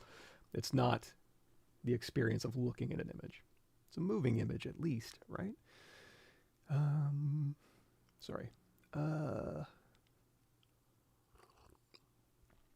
Yeah, so that, and honestly, it's the same thing too. So if you're gonna ask me, hey, Mike, do a gorilla concept, I would do something like that. I'd spend half a day concepting something out. Oh, I got an example of that. So for example, if we look at, and this was like a Jonas Rosinus tutorial, like this thing here, this bird concept sculpt. Hey, Pab, that's what they call me. We want a guy in a cockpit that's controlling a bird mech thing. I'm like, okay, cool. So here, I'll make one real quick. Take me a couple hours to go through here and just make one. Now, granted, you maybe want to get alignment and want to talk about like, okay, what's the manufacturing techniques?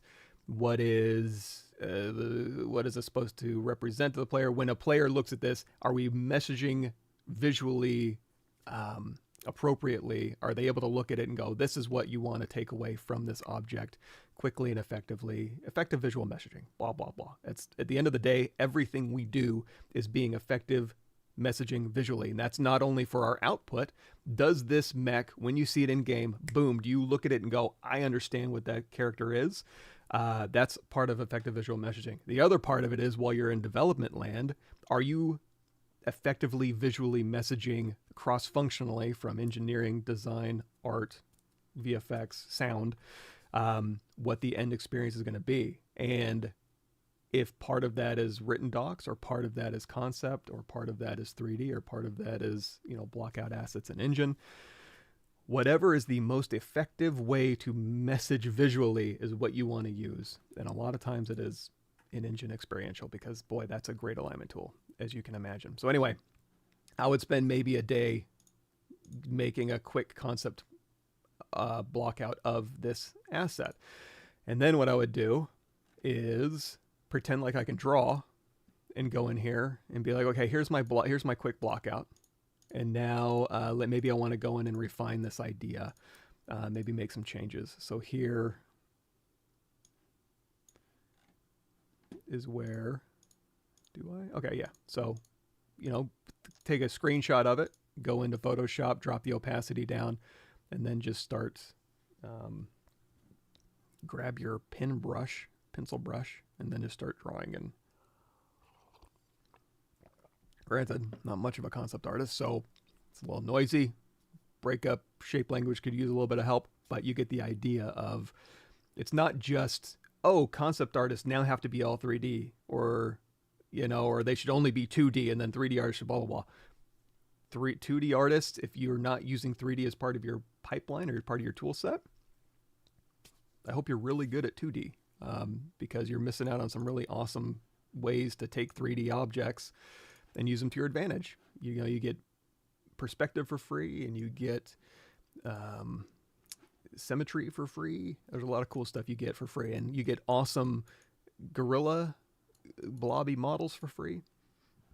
But anyway, you should also know how to construct in the round and construct volumes and, draw in perspective. That's, so you shouldn't need 3D, but also, like, if you have a 3D model and you did a concept over it, then you can hand that off, and then you could even decimate that down. Like I said, throw it through Painter, toss it into Engine, and now your concept is contextual. Now your concept isn't just, dumb old art director being like, in ZBrush, I'm going to make a decision on his armpit stubble because I'm a dumb art director. It's like, no, you get this into Engine, it's running around, you're shooting it, and if you're making good decisions about the design in context of what the actual experience is, you don't get caught up worrying about armpit stubble on a gorilla. You're worried about target acquisition. You're worried about messaging effectively. You're worried about, can I tell its head from its butt? Can I tell its weak points? Blah, blah, blah. All the things you should be worrying about, instead of getting caught up in, how does your ZBrush model look? Is your end experience a ZBrush model? No. Well, then why are we evaluating a ZBrush model? Evaluate the experiential object. I keep going back to that subject. Thank you, no problem. Suppose I have a poly loop. Is there a way I can give it thickness? Okay, so we have a poly loop, and we want to give it thickness. So let's say, so cylinder, edit, make polymesh 3D. And then we want to say, okay, I want to put a, this is a barrel. Ooh, let's do this, actually. Let's go in here to our deformer. And we'll say taper. And can I taper? I thought I was going to be slick, and I already shot myself in the foot. So let's go back. That's one thing I don't like, is clicking this damn gear icon. Sometimes it's difficult. I'm going to go into the deformer here. I'm going to hold down Control-Alt. We're going to grab these. Oops. We're going to scale this out, give ourselves a little barrel. And like I said before, we can hold down Alt, and we can scale along that axis. So here we have our barrel, and I want to put any barrel makers in here can remind me what the name is for the metal rings that go around it, little hoops. I'm going to duplicate this off, and now we're going to go in here, and we're going to say poly group poly loop, and we're going to grab this one and grab this one, I suppose. Let's grab both these here. Control-Shift-Tab, geometry, modify topology, delete hidden. Now, we can go in here, BZM, like y'all already know, Q mesh, polygroup, all, we can add thickness. However, the question wasn't that. The question was, give it thickness and bevel at the same time, non-destructively. So we can give it thickness. So we're going to go down here, dynamic. And destructive is also relative, right? You can give something destructive, but then you can also go in here and say, okay, oops, that was destructive. Well, just Control-Shift-Tap this, delete hidden, display properties, flip, and you're right back where you started. It's not that destructive, right? So something to consider is you can go ahead and just give it a quick bevel. And here's a really quick way to do bevels. Go in here to crease. Now that we have polygroups, and you can go down here to hold down Control and just put in a bevel width, and that will give you a bevel on all of your polygroups. Then you can go in here to crease menu, crease PG, D for dynamic, crease level of 2, smooth side of 3, and now you've got a nice little, beveled whatever. Now, to your point, it is destructive, but you would just have to go back here and say delete hidden, flip, and then you're kind of back where you started. Although in this case, those bevels did push it, so we got to hold down Shift and kind of pull it back out. Okay, back to your question. Edge loop. Nope. Dynamic. So we have dynamic turned on, and that is set to smooth 3. Let's turn that down to 0, and let's add some thickness. Now, thickness by default, if we go into transparency mode, you're going to see it's kind of splitting the difference a little bit.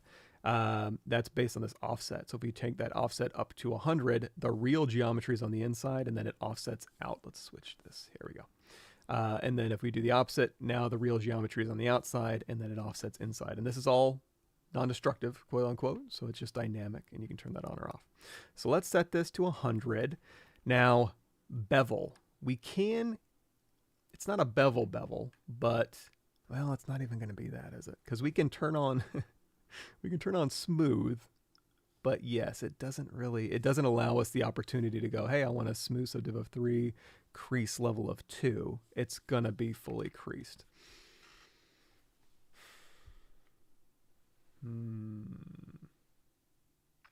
Thickness and bevel. Gosh. Thickness and bevel. So dynamic thickness, is there a dynamic bevel that doesn't include smoothing? Because that's not going to work. If you want to get fancy, you can try. This is going to work in very, very few instances, but what you could do is you could turn on dynamic, and instead of using thickness, you could go in here to micro poly, and you could do, let me see if there's even anything in here.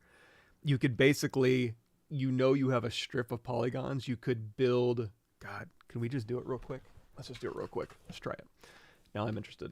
So let's say we want to do a fake dynamic non-destructive bevel. So we're going to go in here to cube, Control N, clear our canvas. There we go. Edit, make polymesh 3D. I like to do a quick ZRemesher half, depth size down to 0, detect edges, just give myself some nice clean geometry. And in fact, when we scale this down, we can do the exact same thing.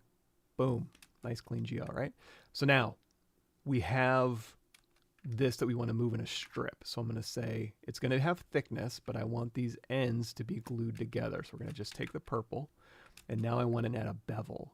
So we're going to say X symmetry turned on. I'm going to go in here, insert single edge loop, and we're going to say polygroup here, you, and we're going to say Q mesh, hold down Shift.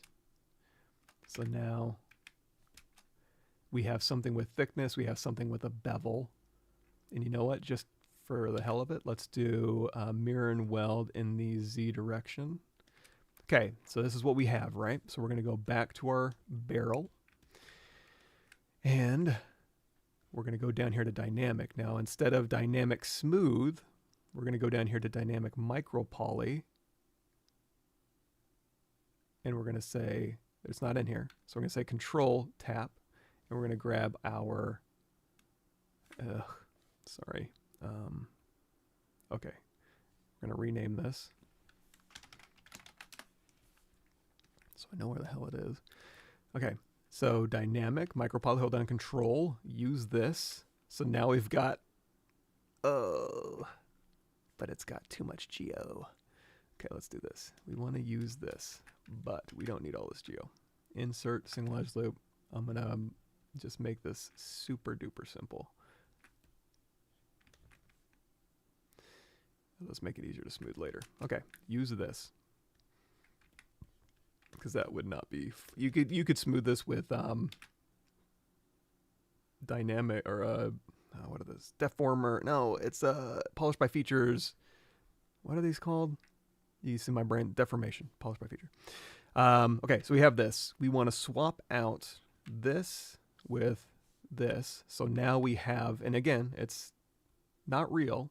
So it's dynamic. So if you wanted to go through here and be like, you know what, let's hit Control D to subdivide. Let's delete lower. Let's get rid of this one here. So now we have more, and then we can again turn on dynamic, and now we have more. And I only did that on one side. That's totally fine. Just whatever. Delete hidden. Okay, so here's one. Okay. Oh, and you could play with it. So if we undo this, yeah, that's actually kind of cool. Let's do this. Let's say we're going to hover over an edge, and we're going to say slide edge loop complete. So this is actually going to provide a cut line. So if you want to be, you know, you don't want to put a cut line right down the middle. That's not designy enough. So we're going to put it over here to the side. We turn on dynamic. Now we have a built-in, ooh, now we're getting somewhere I like. Now we have a built-in little bevel there. And if we ever want to do more of that, we can say insert single edge loop here. I wonder if we could even do, let's try this. Let's say collapse edge. Let's see what this will do. Dynamic. Oh, kind of works. Okay, so now we got a little sci-fi panel cut lines. So this is all dynamic. It's non-destructive. And then if you want to, it's a little iffy. Let's go down here to, I just want to see. Yeah. That's concerning, but not a deal breaker. So now we have this, and like, okay, this is great. It's non-destructive. It's just whatever it is. But now we go in here to apply, and now we have real geometry. So now if we can say Control Shift drag over a piece of this one, Control Shift A. Oh, yeah. Oh, you know why? Okay. I got this. Okay, so one thing we need to keep in mind is we need to go through here, and I'm going to say polygroup, polyloop. So here we have a couple of different colored things, and we're going to duplicate this off. We're going to isolate this. We're going to say delete hidden. We're going to go down here. We're going to say dynamic, smooth off, micropoly on, and we're going to hold down control. We're going to grab use this. However, I need to ensure that we're going to rotate Z. Okay, so they are rotated the right way. That was what I was worried about. So now they should be matched up, but then on the inside, if we say apply and then grab a little piece of this, Control Shift A, they don't close. Control Shift A, Control Shift drag, but this one is. Why is that? Why? Let me think. Undo, back to dynamic, micropoly, weld. Micropoly border. We do want that on. We do want fit. We do want align. I'll have to play around with this, but that's one way you can do it. Sorry. That was a little bit of a tangent. Okay.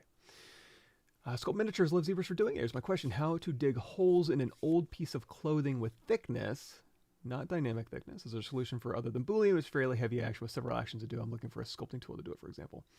Oh, okay, yeah. So you have, yeah, I wish I had a better answer for that. So on our gorilla here, we have, wait, let me just delete this. Where's our, okay, so for example, we want to put a t-shirt on this gorilla. I'm going to do a quick merge visible, append that merged result back into our subtool stack. I'm just going to dynamesh this result, and then we're going to go through here and X symmetry turned on, and we'll say mask pin. So we're going to have some clothing real quick. And you know what? Let's do this. Mask lasso. So we got a little t-shirt through here, like so. That's a little t-shirt, and then switch back to mask pin, because that t-shirt has to go through here, and then there we go. So he's styling and profiling. And if you want to do a nice clean cut across polygons, you can do edge loop mask border, but I forgot I had a bunch of polygroups in here, so I'm just going to hit Control W. Control Shift Tab, delete hidden. Again, we could do our, on this one, I might just do deformation, polish by feature, open circle, just tap that a few times. Nice, clean, simple geometry. X symmetry turn on, ZBrush or half, tap size down to 0. And now we've got a shirt. And then on this one too, you could say QMesh, polygroup all, and add some thickness. I tend to do, now for miniature stuff, instead of doing like this, and then, I mean, you could go through here and be like, okay, let me alt drag over there and QMesh, polygroup all, and poke holes, you know, through this. And then Control D a couple times, now you got holes in your mesh. But again, if you're just like gonna 3D print miniature stuff, I think what I might do, I'm just spitballing here. I'm gonna hold down Shift as I QMesh just to pull along that surface normal, and then instead of dealing with thin meshes, I might go in here and just say close convex hole and just cap, kappa, kappa, kappa. Control Shift Tap, Control W, and then we'll say crease PG underneath our crease menu, Control D a couple times, and then uncrease all, and then Control D one more time. So now when I'm going through here and I'm sculpting our clothing, oops, let's turn on lazy mouse. Going through here and we're sculpting our clothing here. Let's also go down one. Then I want something to look torn on a 3D model. That would just be me going in here and being like, yeah, look at this torn mesh. And nobody knows that it's just bullshit. There's no torn mesh here, but it looks torn on my miniature, right? That's one option. But I have a feeling that's not really the answer you're looking for. So one thing we can also try, and again, as far as like, is there a way to do this with just a brush to poke holes through a mesh? Gosh, I don't think so. Especially if it's like, okay, we have thickness on here, we've subdivided it. You can at any point go, okay, freeze subdivision levels, and then go in here and just hold down Alt, and then again poke through, and then unfreeze your subdivision levels, and then do a little bit of cleanup work. That's pretty quiet. That's pretty fast. If it is just a Dynamesh mesh, we'll just drag off, keep that resolution here. So we have a Dynamesh mesh, and to your point, it's like I don't want to have to go through here and like do a Boolean. What you can do if it is Dynamesh is just you know, go in there with any object, hold down Alt, and then pull through. Oops. And then, you know, Alt to scale. Oops, let's turn on LSim with dynamic off so we can scale along that axis here. And then Control drag a couple times. If you want to see a little bit better, go in here to display properties, flip, and now you can see your mesh a little bit better. But you know, it's not that bad. But that's with the Dynamesh mesh. But I can totally see what you mean by it being kind of a lot of steps. That was if you had subdivision history. Poking holes through a mesh as few button presses as possible without Boolean. And again, this would be something where, yeah, it works for Dynamesh, but what about if we did have, you know, something with subdivision history? And I think that freeze transformations might be your best bet.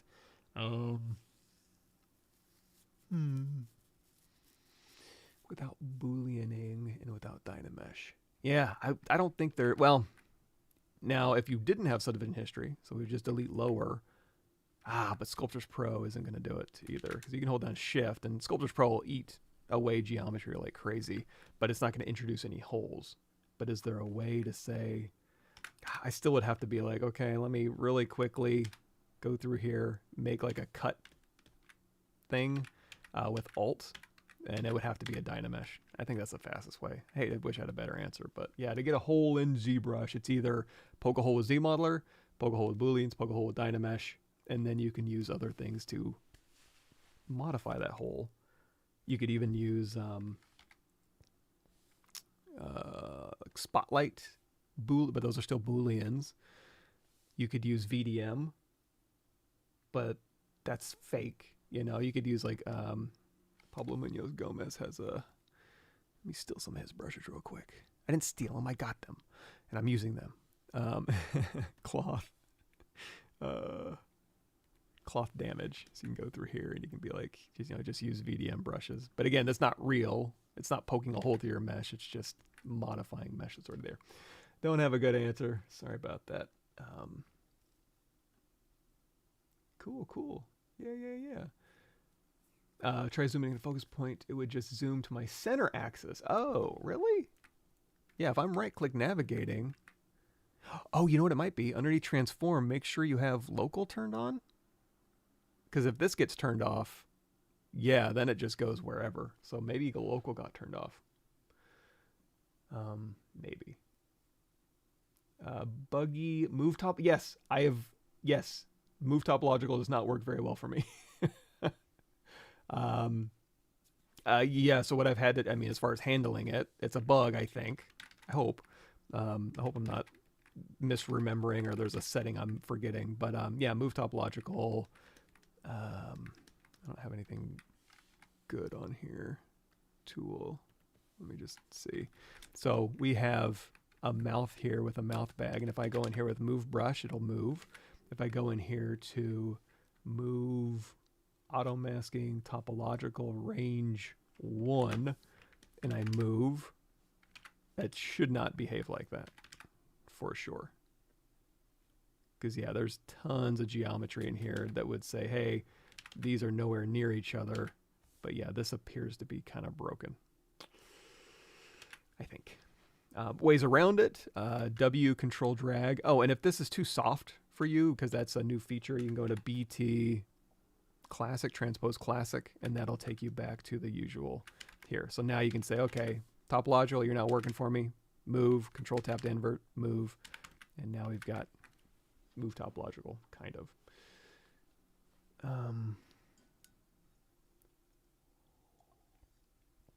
Watch all your videos about posing, still struggling with arms and deformation to like to twist in another pose without being wobbly. Yeah, I've kind of migrated. So I do have posing stuff, and ZBrush 2023 had a couple of cool like anchor brushes were introduced, and I think I went, let's go back to here. Home.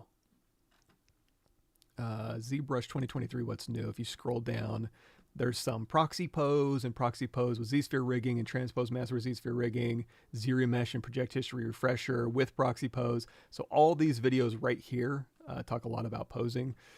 Having said all of that, nowadays I almost exclusively do all my posing in Character Creator. That's just, it's just what I do. So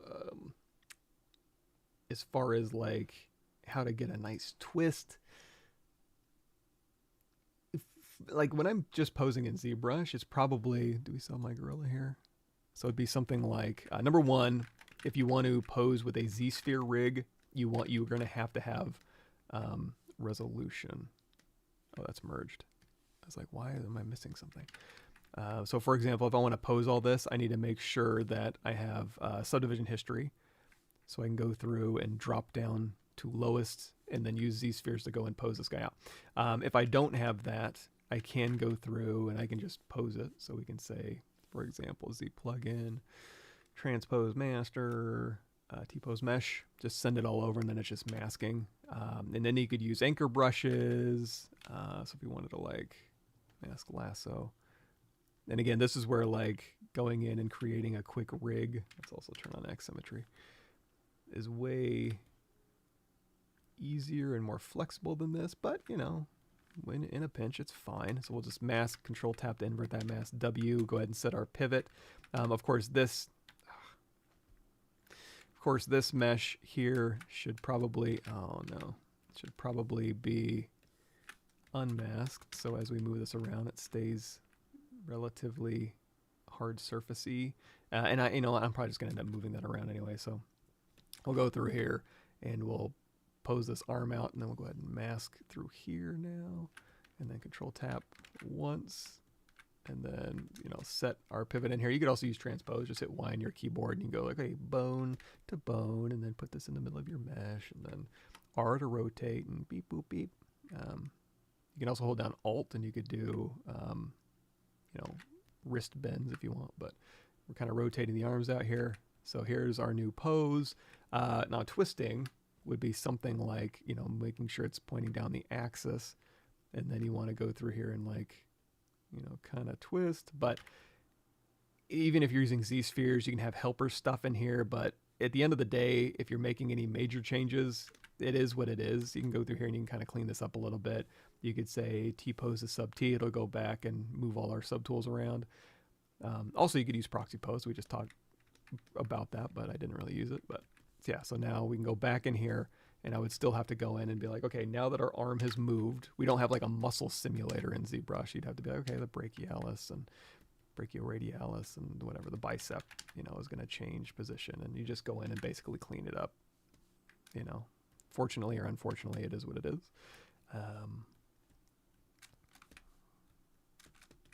But again, that's terrible anatomy, but hey, it's a demo, man. Yeah, and as far as the wobbly part, having subdivision history helps, because you can see I can go all the way down to subdivision level 1, and if it's wobbly, all I have to do is go through here, and I'm dealing with very few subdivision. Now, if you're talking about wobbly, like you're using Z-spheres and you're going in with a very high resolution mesh, and your Z-spheres, it's really non-performant and it's like really choppy and it's like leaving steps across, that just means you have too much geometry, unfortunately. So then you would have to ZRemesh, project history, give yourself something very low res to use for your Z-spheres. It'll give you a much smoother fall off. I won't say nice, but better fall off, and then it'll be less wobbly. And even when you go clean up, you know, you have less polygons to move around, so you can go from wobbly to not wobbly quickly, as opposed to, okay, I've got 5 million polygons, how do I make this non-wobbly? Well, you're gonna have to move 5 million polygons in a non-wobbly way, and that's just a lot of work. So cool, thank you, Crisis Bomberman. Glad the videos are helping, and anybody tell about it. Let's see. Oh, did I miss a hair question? That's a good answer, Fen. Block out in ZBrush, XGen, spline generated, hair and engine, and then hair card and fiber mesh. I can give you a little graphic on a kind of what that's going to look like. For my CGMA class, it's a little bit dated.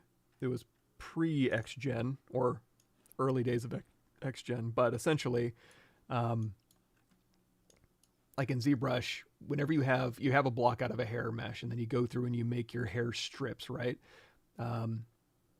XGen, or you have a block out, and then you can use XGen to create splines, and then splines are root to tip, right? And then those can just be an alembic hair, or you can turn those splines into hair cards, and then you can have hair card settings that you can go in and modify, and thick to thin, or not thick to thin on hair cards, but you know what I mean. More hair cards, less hair cards, flyaway hair cards, and then you can have textures applied to those hair cards, and then you have something that looks like this, even though it's hair cards. Basically, it's root to tip geo, which you can also do in ZBrush. So like these braids right here, I didn't go into fiber mesh and braid this. I didn't go into XGen and braid this. I literally went in here with an IMM brush and went, give me my braids. And then I could tell XGen or whatever, here's the root, here's the tip, give me a spline down the path of that geometry. And now I have, you know, really complex braids in a couple of seconds. I just love looking at this gorilla. Sorry, I missed that question. Cool. That's true. There's a lot of beginner content out there, including mine, but maybe I'm not beginner enough sometimes. After you sculpt, do you tend to retopo in Maya or something? I do most of my retopology in ZBrush. I'm fast enough to just do it in there. But yeah, Max, Maya, Moto, Blender, Cinema 4D, Topo Gun. It's all variations of the same thing. You know, you have a mesh that's live, and then you can quad draw or whatever it's called in whatever program you're using. But yeah, I'm usually too much in a hurry, so I use ZRemesher like it's going out of style. Alt right click and grabs the model, and I can rotate and zoom only with the pen. That is weird. I can't. Yeah, sorry about that, man. I wish I had a better answer for you. Can you delete any Oops, sorry. Can you delete any subtool in a closed folder without deleting the entire folder? Oh, that's a good one. Oof. Let me see. Let me copy tool,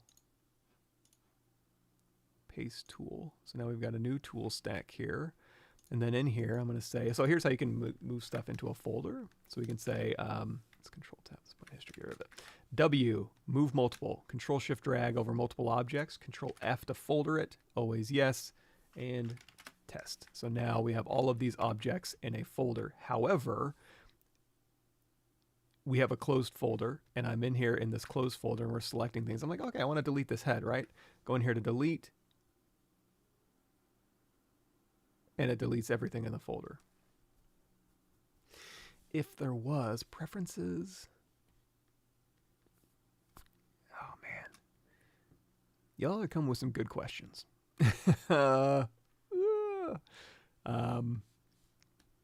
I mean, if there might be a preference for it, let's do that again. So again, here's move multiple, and in case you didn't know what move multiple was, you can just move multiple things.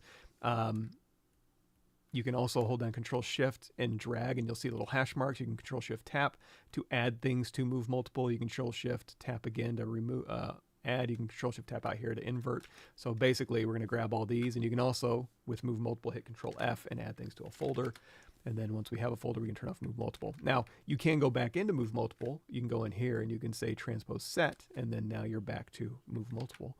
And then I keep hitting undo, and it keeps adding that. So now you can hit, alt tab any object in here, and you could say, okay, delete, and as long as that folder's open, it'll delete. Yeah, it doesn't delete all. How annoying is that? Show sub tools folders, yes.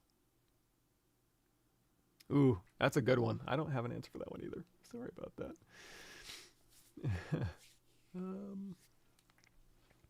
For character art, how much is sculpting in a pipeline? Can one just sculpt these days, or what would one focus on to become a character artist? Going to university for character art. So,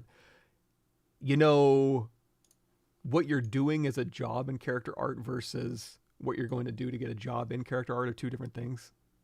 Maybe. Because what I would say is, if you want a job in character art, you got to impress your lead. And to impress that lead, they're going to want to make sure that you are just so passionate about anatomy and love making characters. And, you can obviously do the milquetoast stuff of, can you make a high res? Can you make a game res? Can you bake it? Can you make UVs that aren't trash? Can you texture it up in a compelling way that has some storytelling to it? Because textures and materials and lighting, you can have an awesome model and destroy it with bad textures, materials, and lighting.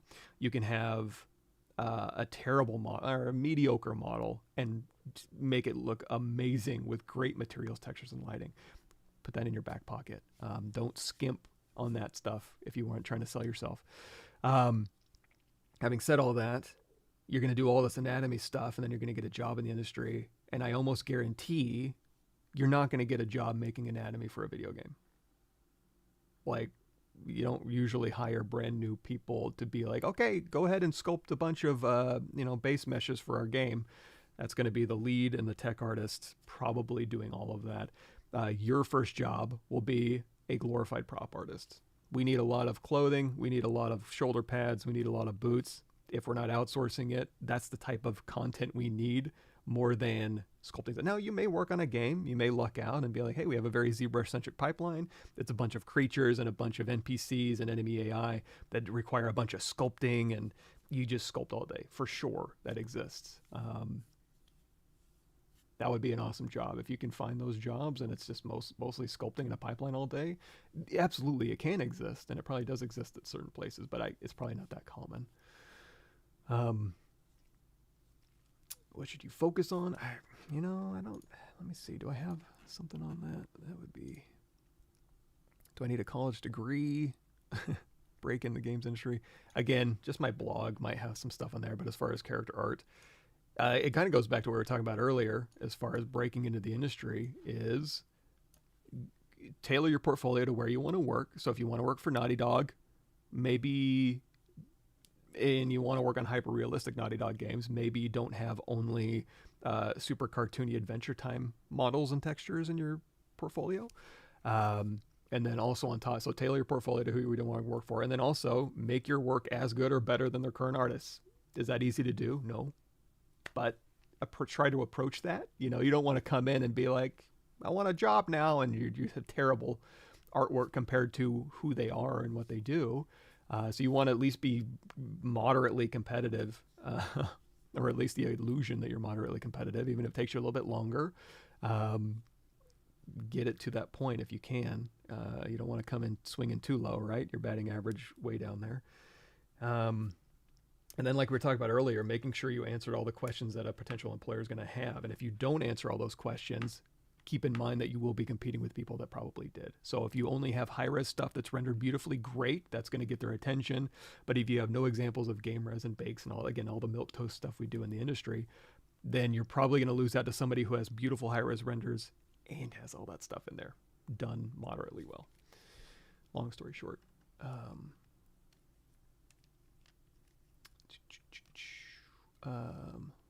Local transforms, yes, got it. Experience ZBrush losing your saved hotkeys.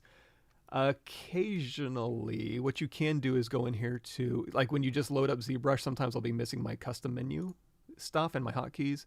I think if you go in here, in the event that happens, go in here to config, load UI, and then go into, it's a little bit of a different folder, but it's ZBrush data, C, and Windows machine, C, users, public documents, ZBrush data 2024, Z startup, custom user interface. Load that up. That should grab your hotkeys. That should grab your custom menu.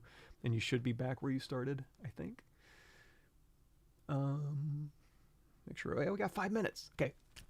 Lightning round. What's the point of to draw a concept in 2D if the concept is already done in 3D?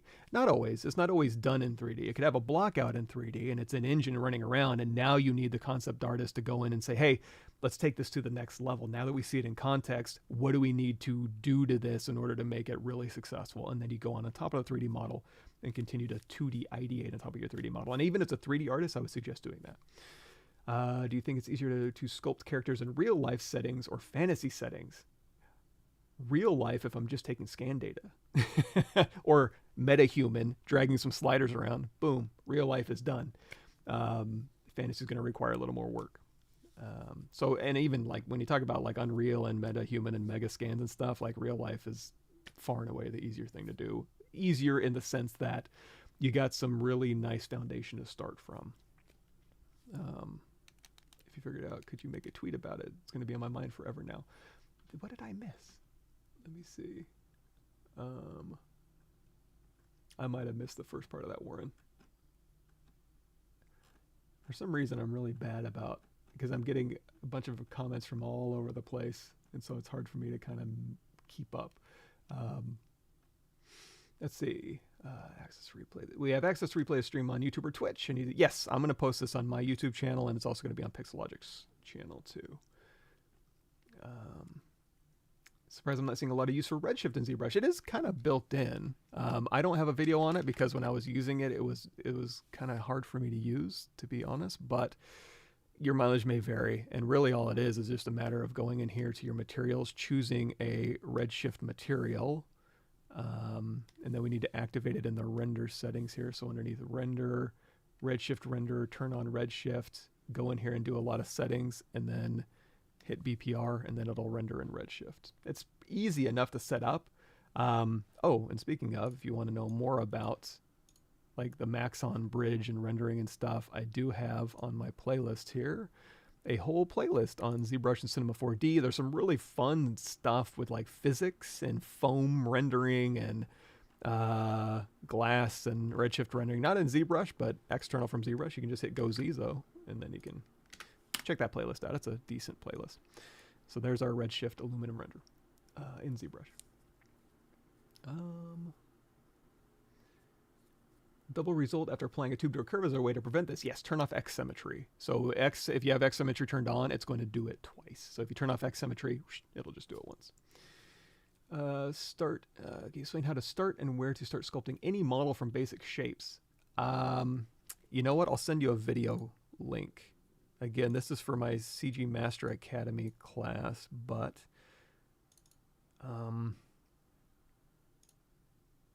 where is it?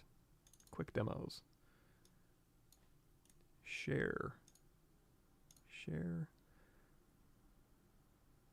Copy link.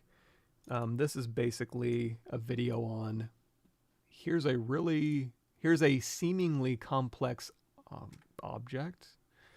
There we go. So we have something that appears complex. It's a really complex hat. Like, how would you make this? Well, if you get caught up in the details, immediately it's going to be too much. But if you break it down to its bare components. It's basically a cylinder. These shapes are pretty simple. You can just create one simple shape and repeat it. So you break it down to its simple foundations, and then you make it more complex past that. So I'll go ahead and copy that to you, and you can watch that video. Favorite organic hard surface course for intermediate users? I don't really have one. I do have for hard, like organic stuff, ZBrush. Let me do this. Let me see. Go to my Google Drive here. So organic here, ZBrush Masters Live. Go and check these folk out. And then for hard surface, I've got a doc on that.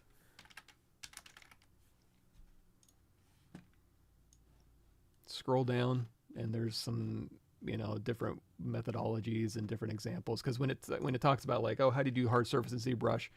There's a million ways to do hard surface in ZBrush, and there's no wrong answers. Depends on your workflow. Depends on your final result that you're looking for, and etc. Let's see. Eagle model feather IMM gave it depth and projection. Every time I insert my feather mesh, it gets projected on previous feathers. Is there a way around it? Yes. So actually, this is something I kind of. So on my YouTube channel, there is a video called Wrap. And in here, we talk about that right here, where it's like, hey, it's interfering with my other words. How do I avoid that? So share, start, copy right here. Basically, you're going to split those things off in their own subtool and then continue wrapping. Now there is one. Now that's for an IMM brush. There is a trick you can do. So for example, let's switch this back here. So we have an object here, right? And on this object, we want to do, let's go back. Do we still have that? Heck yeah, we do. Okay, let's do this. Let's go back here to brush, no, stroke. We're going to say bend start, bend end, not as line. Curve mode on. You know what? I'm just going to grab something I have here.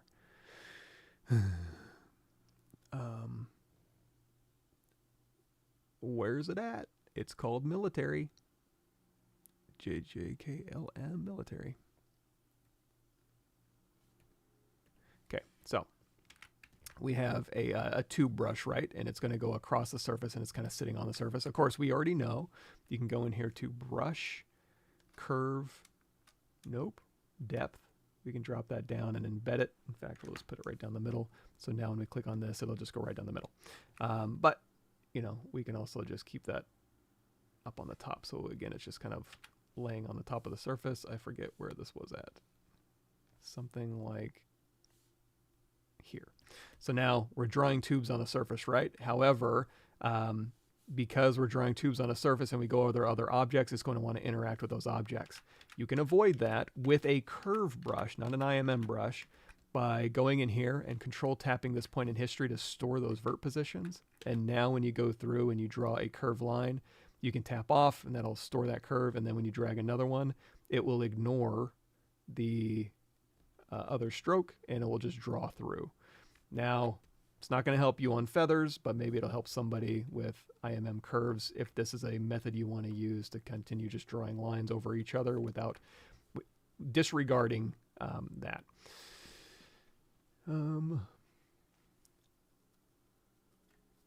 Let's see here. The posing base mesh character symmetry is not aligned even after turning on posable symmetry. Any suggestions? You have a base mesh at symmetry, and then after posing, yeah, you'll lose symmetry, assuming you're not posing in the same direction.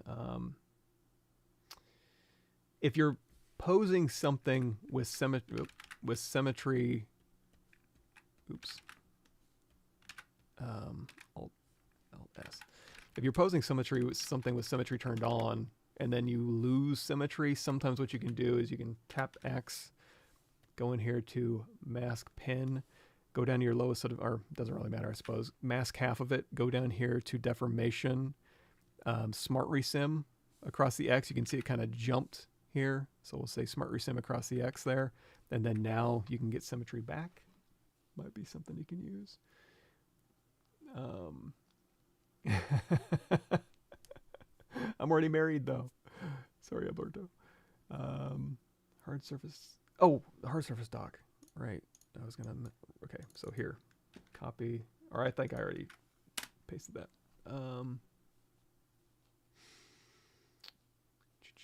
Smoothly use damn standard brush without getting any artifacts.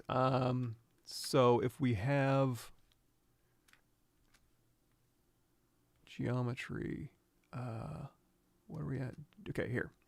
So we're the damn standard brush here, and we don't want artifacts. So if you go really small and really fast, well, I'm not getting a terrible amount of artifacts.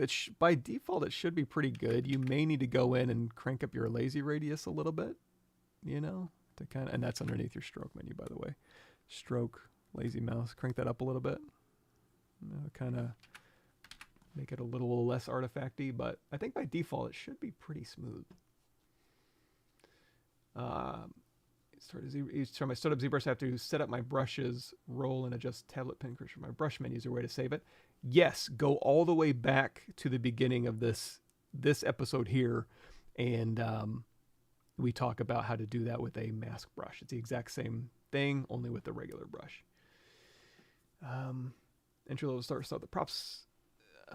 You don't have to start with props design. It's just that's generally what most content creation is, in my experience. Is it a challenge to get the first job as a creature or character artist? As a challenge in that, in order to be an effective creature or character artist, you got to be really good at making creatures or character art. And when you're first starting out, you're probably not that good. Maybe you're awesome, you know, if you're an amazing creature artist. Because you've really studied anatomy and you really understand design and what's effective messaging to your target audience for creatures, yeah, you're awesome. Then it won't be that challenging because you're amazing. For most students, it is challenging because, you know, you end up making creatures that, you know, their design's kind of weak or it's just a copy of a previous design. But if it's executed well and it's a copy, that's actually not a terrible thing. You know, so maybe that's something to lean into is if you're not quite there design-wise, take a design that is already successful and just execute on it awesomely, and then boom, because that's what you'll end up doing anyways. You don't need to be great at design in order to execute effectively. So that's a good point. Thanks for bringing it up. Age of existing industry as an older learner, do I have some concerns that be beaten out by younger artists for being boomer adjacent? I hope not. I want to believe that there is a meritocracy when it comes to portfolio. Now, I won't say there's meritocracy when it comes to old guard at a game studio, where it's like the people that have been there for a long time, Peter Principled their way to the top and are completely worthless, but still call a lot of shots. That exists in any industry, but that's not ageism or hiring. That's just human nature. It goes back thousands of years. Nepotism and you know, non-meritocracy. Dead weight at the top, you know. But I would hope not. I think if you get an awesome portfolio, I think the portfolio is the great equalizer in our industry, minus, you know, who you know, friends, nepotism, that kind of stuff. If your portfolio is good, I don't think people will care too much about. And also, this isn't an Asian thing, but just an attitude thing of, because you will get brand new students who are like, I know how to use Dynamesh and the clay brush, and that's all I need to know, and I'm in a rut. It's like, well, no, you need to stay interested. This industry moves way too fast for you to be in a rut, you know? So just be interested and be open to learning things and trying new things. And you don't have to be cutting edge. You don't have to be tip of the spear or anything, but you just need to have always be learning, always be interested in new tech that's coming out, because that's part of our industry too. So if you can do that and you have an awesome portfolio, no, I don't think I would hope nobody would care how old you are. How to have a dense mesh on a particular part after remeshing. We go a little bit into that in our, I want to say our ZRemesh video. There's a big, long, hour-and-a-half long video on ZRemesher. You can use color. Oh, I can never find anything on here. You can use ZRemesh in conjunction with Polypaint. So when you want to ZRemesh something like this, and you're like, hey, I actually want a lot of. We want to ZRemesh this. ZRemesher. Let's turn up Polyframe here. Let's go back to just Skin Shader 4. So we can say on ZRemesher, use polypaint color density of 2. It'll switch your color to pink. Make sure you go to RGB for your brush. And we say, I want this to be denser. And then we'll say color density of 0.5. And then we'll say, I want this to be less dense. And I'm actually going to do a quick mirror and weld. X symmetry turned on. So now in my ZRemesh, it's going to look at those colors that have a particular, the 0.5 for the light blue, pink for 2x, and then we can use polypaint, ZRemesh. Let's not do half. Let's do target polygon count of 17,000. Depth size down. So when we ZRemesh this, it'll give me less polygons up here, more polygons up here. However, before we go do that, let's control tap these points in history. So when we ZRemesh again with polypaint turned on, we can get our details back, and we'll have more polygons here, less polygons here. So the ZRemesh result is finished. And you'll see more polygons here, less polygons here. Project history, that's under your project. Control D, subtool project history, Control D, subtool project history. Now we have our detail back, and let's go ahead and turn off polypaint here. So more polygons here, less polygons here, all our detail back with ZRemesh. Oh, we're 10 minutes over. Okay. How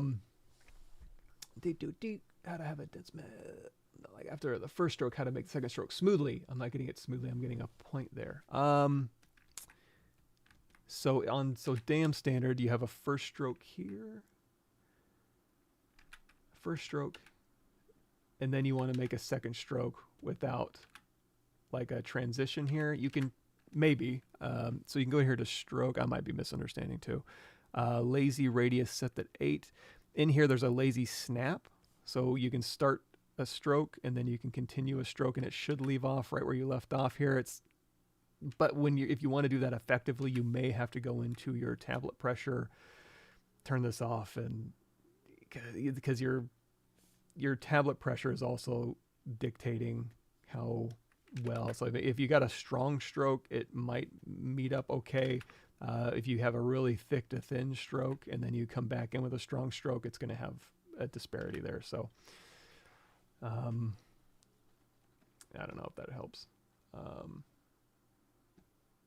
Oh, hey, thank you. Can you show us how to make custom minis, how to create them, or guide us towards a video that shows that? Absolutely. So back here on YouTube playlists, nope, YouTube home, right here, intro to ZBrush, view full playlist, right down here. Let's do a Control F, custom.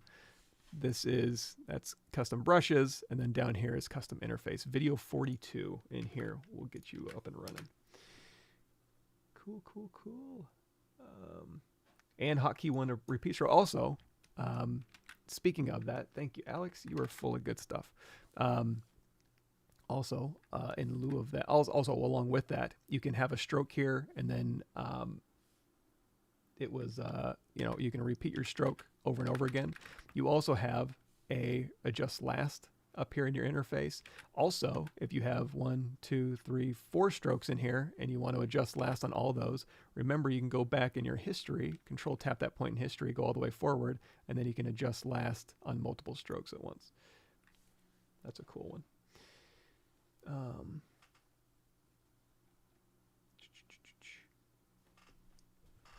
Yeah, portfolio, I agree. I hope. Learn and practice anatomy. Here is a decent place to start. Sorry, I'm giving you like non-answers, but you can just type in anatomy here, and there's a bunch of anatomy stuff. But this very top one, that vampire anatomy, that'll have a bunch of resources in there for like scan data and zygote body and stuff like that. Cool. Turning off tablet and lazy snap, but it's not working that way. Points on the second stroke, not a smooth stroke with damn standard. Here. So what it makes me think is like the lazy step is high and you're getting something like this. So go in here to stroke and make sure that lazy step is fairly low. And then also, maybe lazy smooth also up a little bit. Yeah, lazy step down. Make sure that's a fairly low setting. Is it possible to create a AAA game-ready character entirely on ZBrush? Absolutely. ZBrush is just polygons, right? Now, it may not be the best at every possible aspect, you know, baking or topology or whatever, but yeah, you can. Simulation on animation in ZBrush. Oh, there is some cache animation. Oh boy, that's a tough one. Kind of.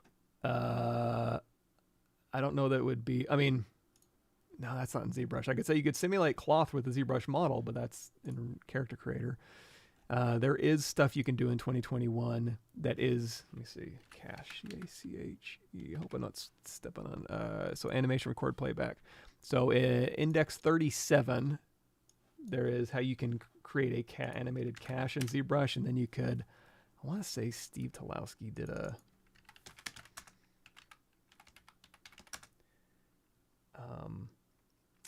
ZBrush cloth videos. No. Damn. There's a way to like dynamic cloth, the Maya. Maybe this. But this is just taking your animated cache into another program. Yeah, I don't know that there's a real good way to animate an object and then have it dynamically. You could pull it through an object or have it dynamically roll down an object with gravity, but it's not like you're animating stuff. So I don't have a good answer for that one. Do you do portfolio reviews? Not. I'm really nice. So if I was to do a portfolio review, I would just gush over your work. So I'm not great at that. Okay, last question I'm going to answer. How do we create something like this? Let's just do it real quick. Sorry, I'm already over. So let's go in here to, there's actually a couple of different ways you can do that. One interesting way is you can go in here to cylinder, and in here you do have the ability to go through here.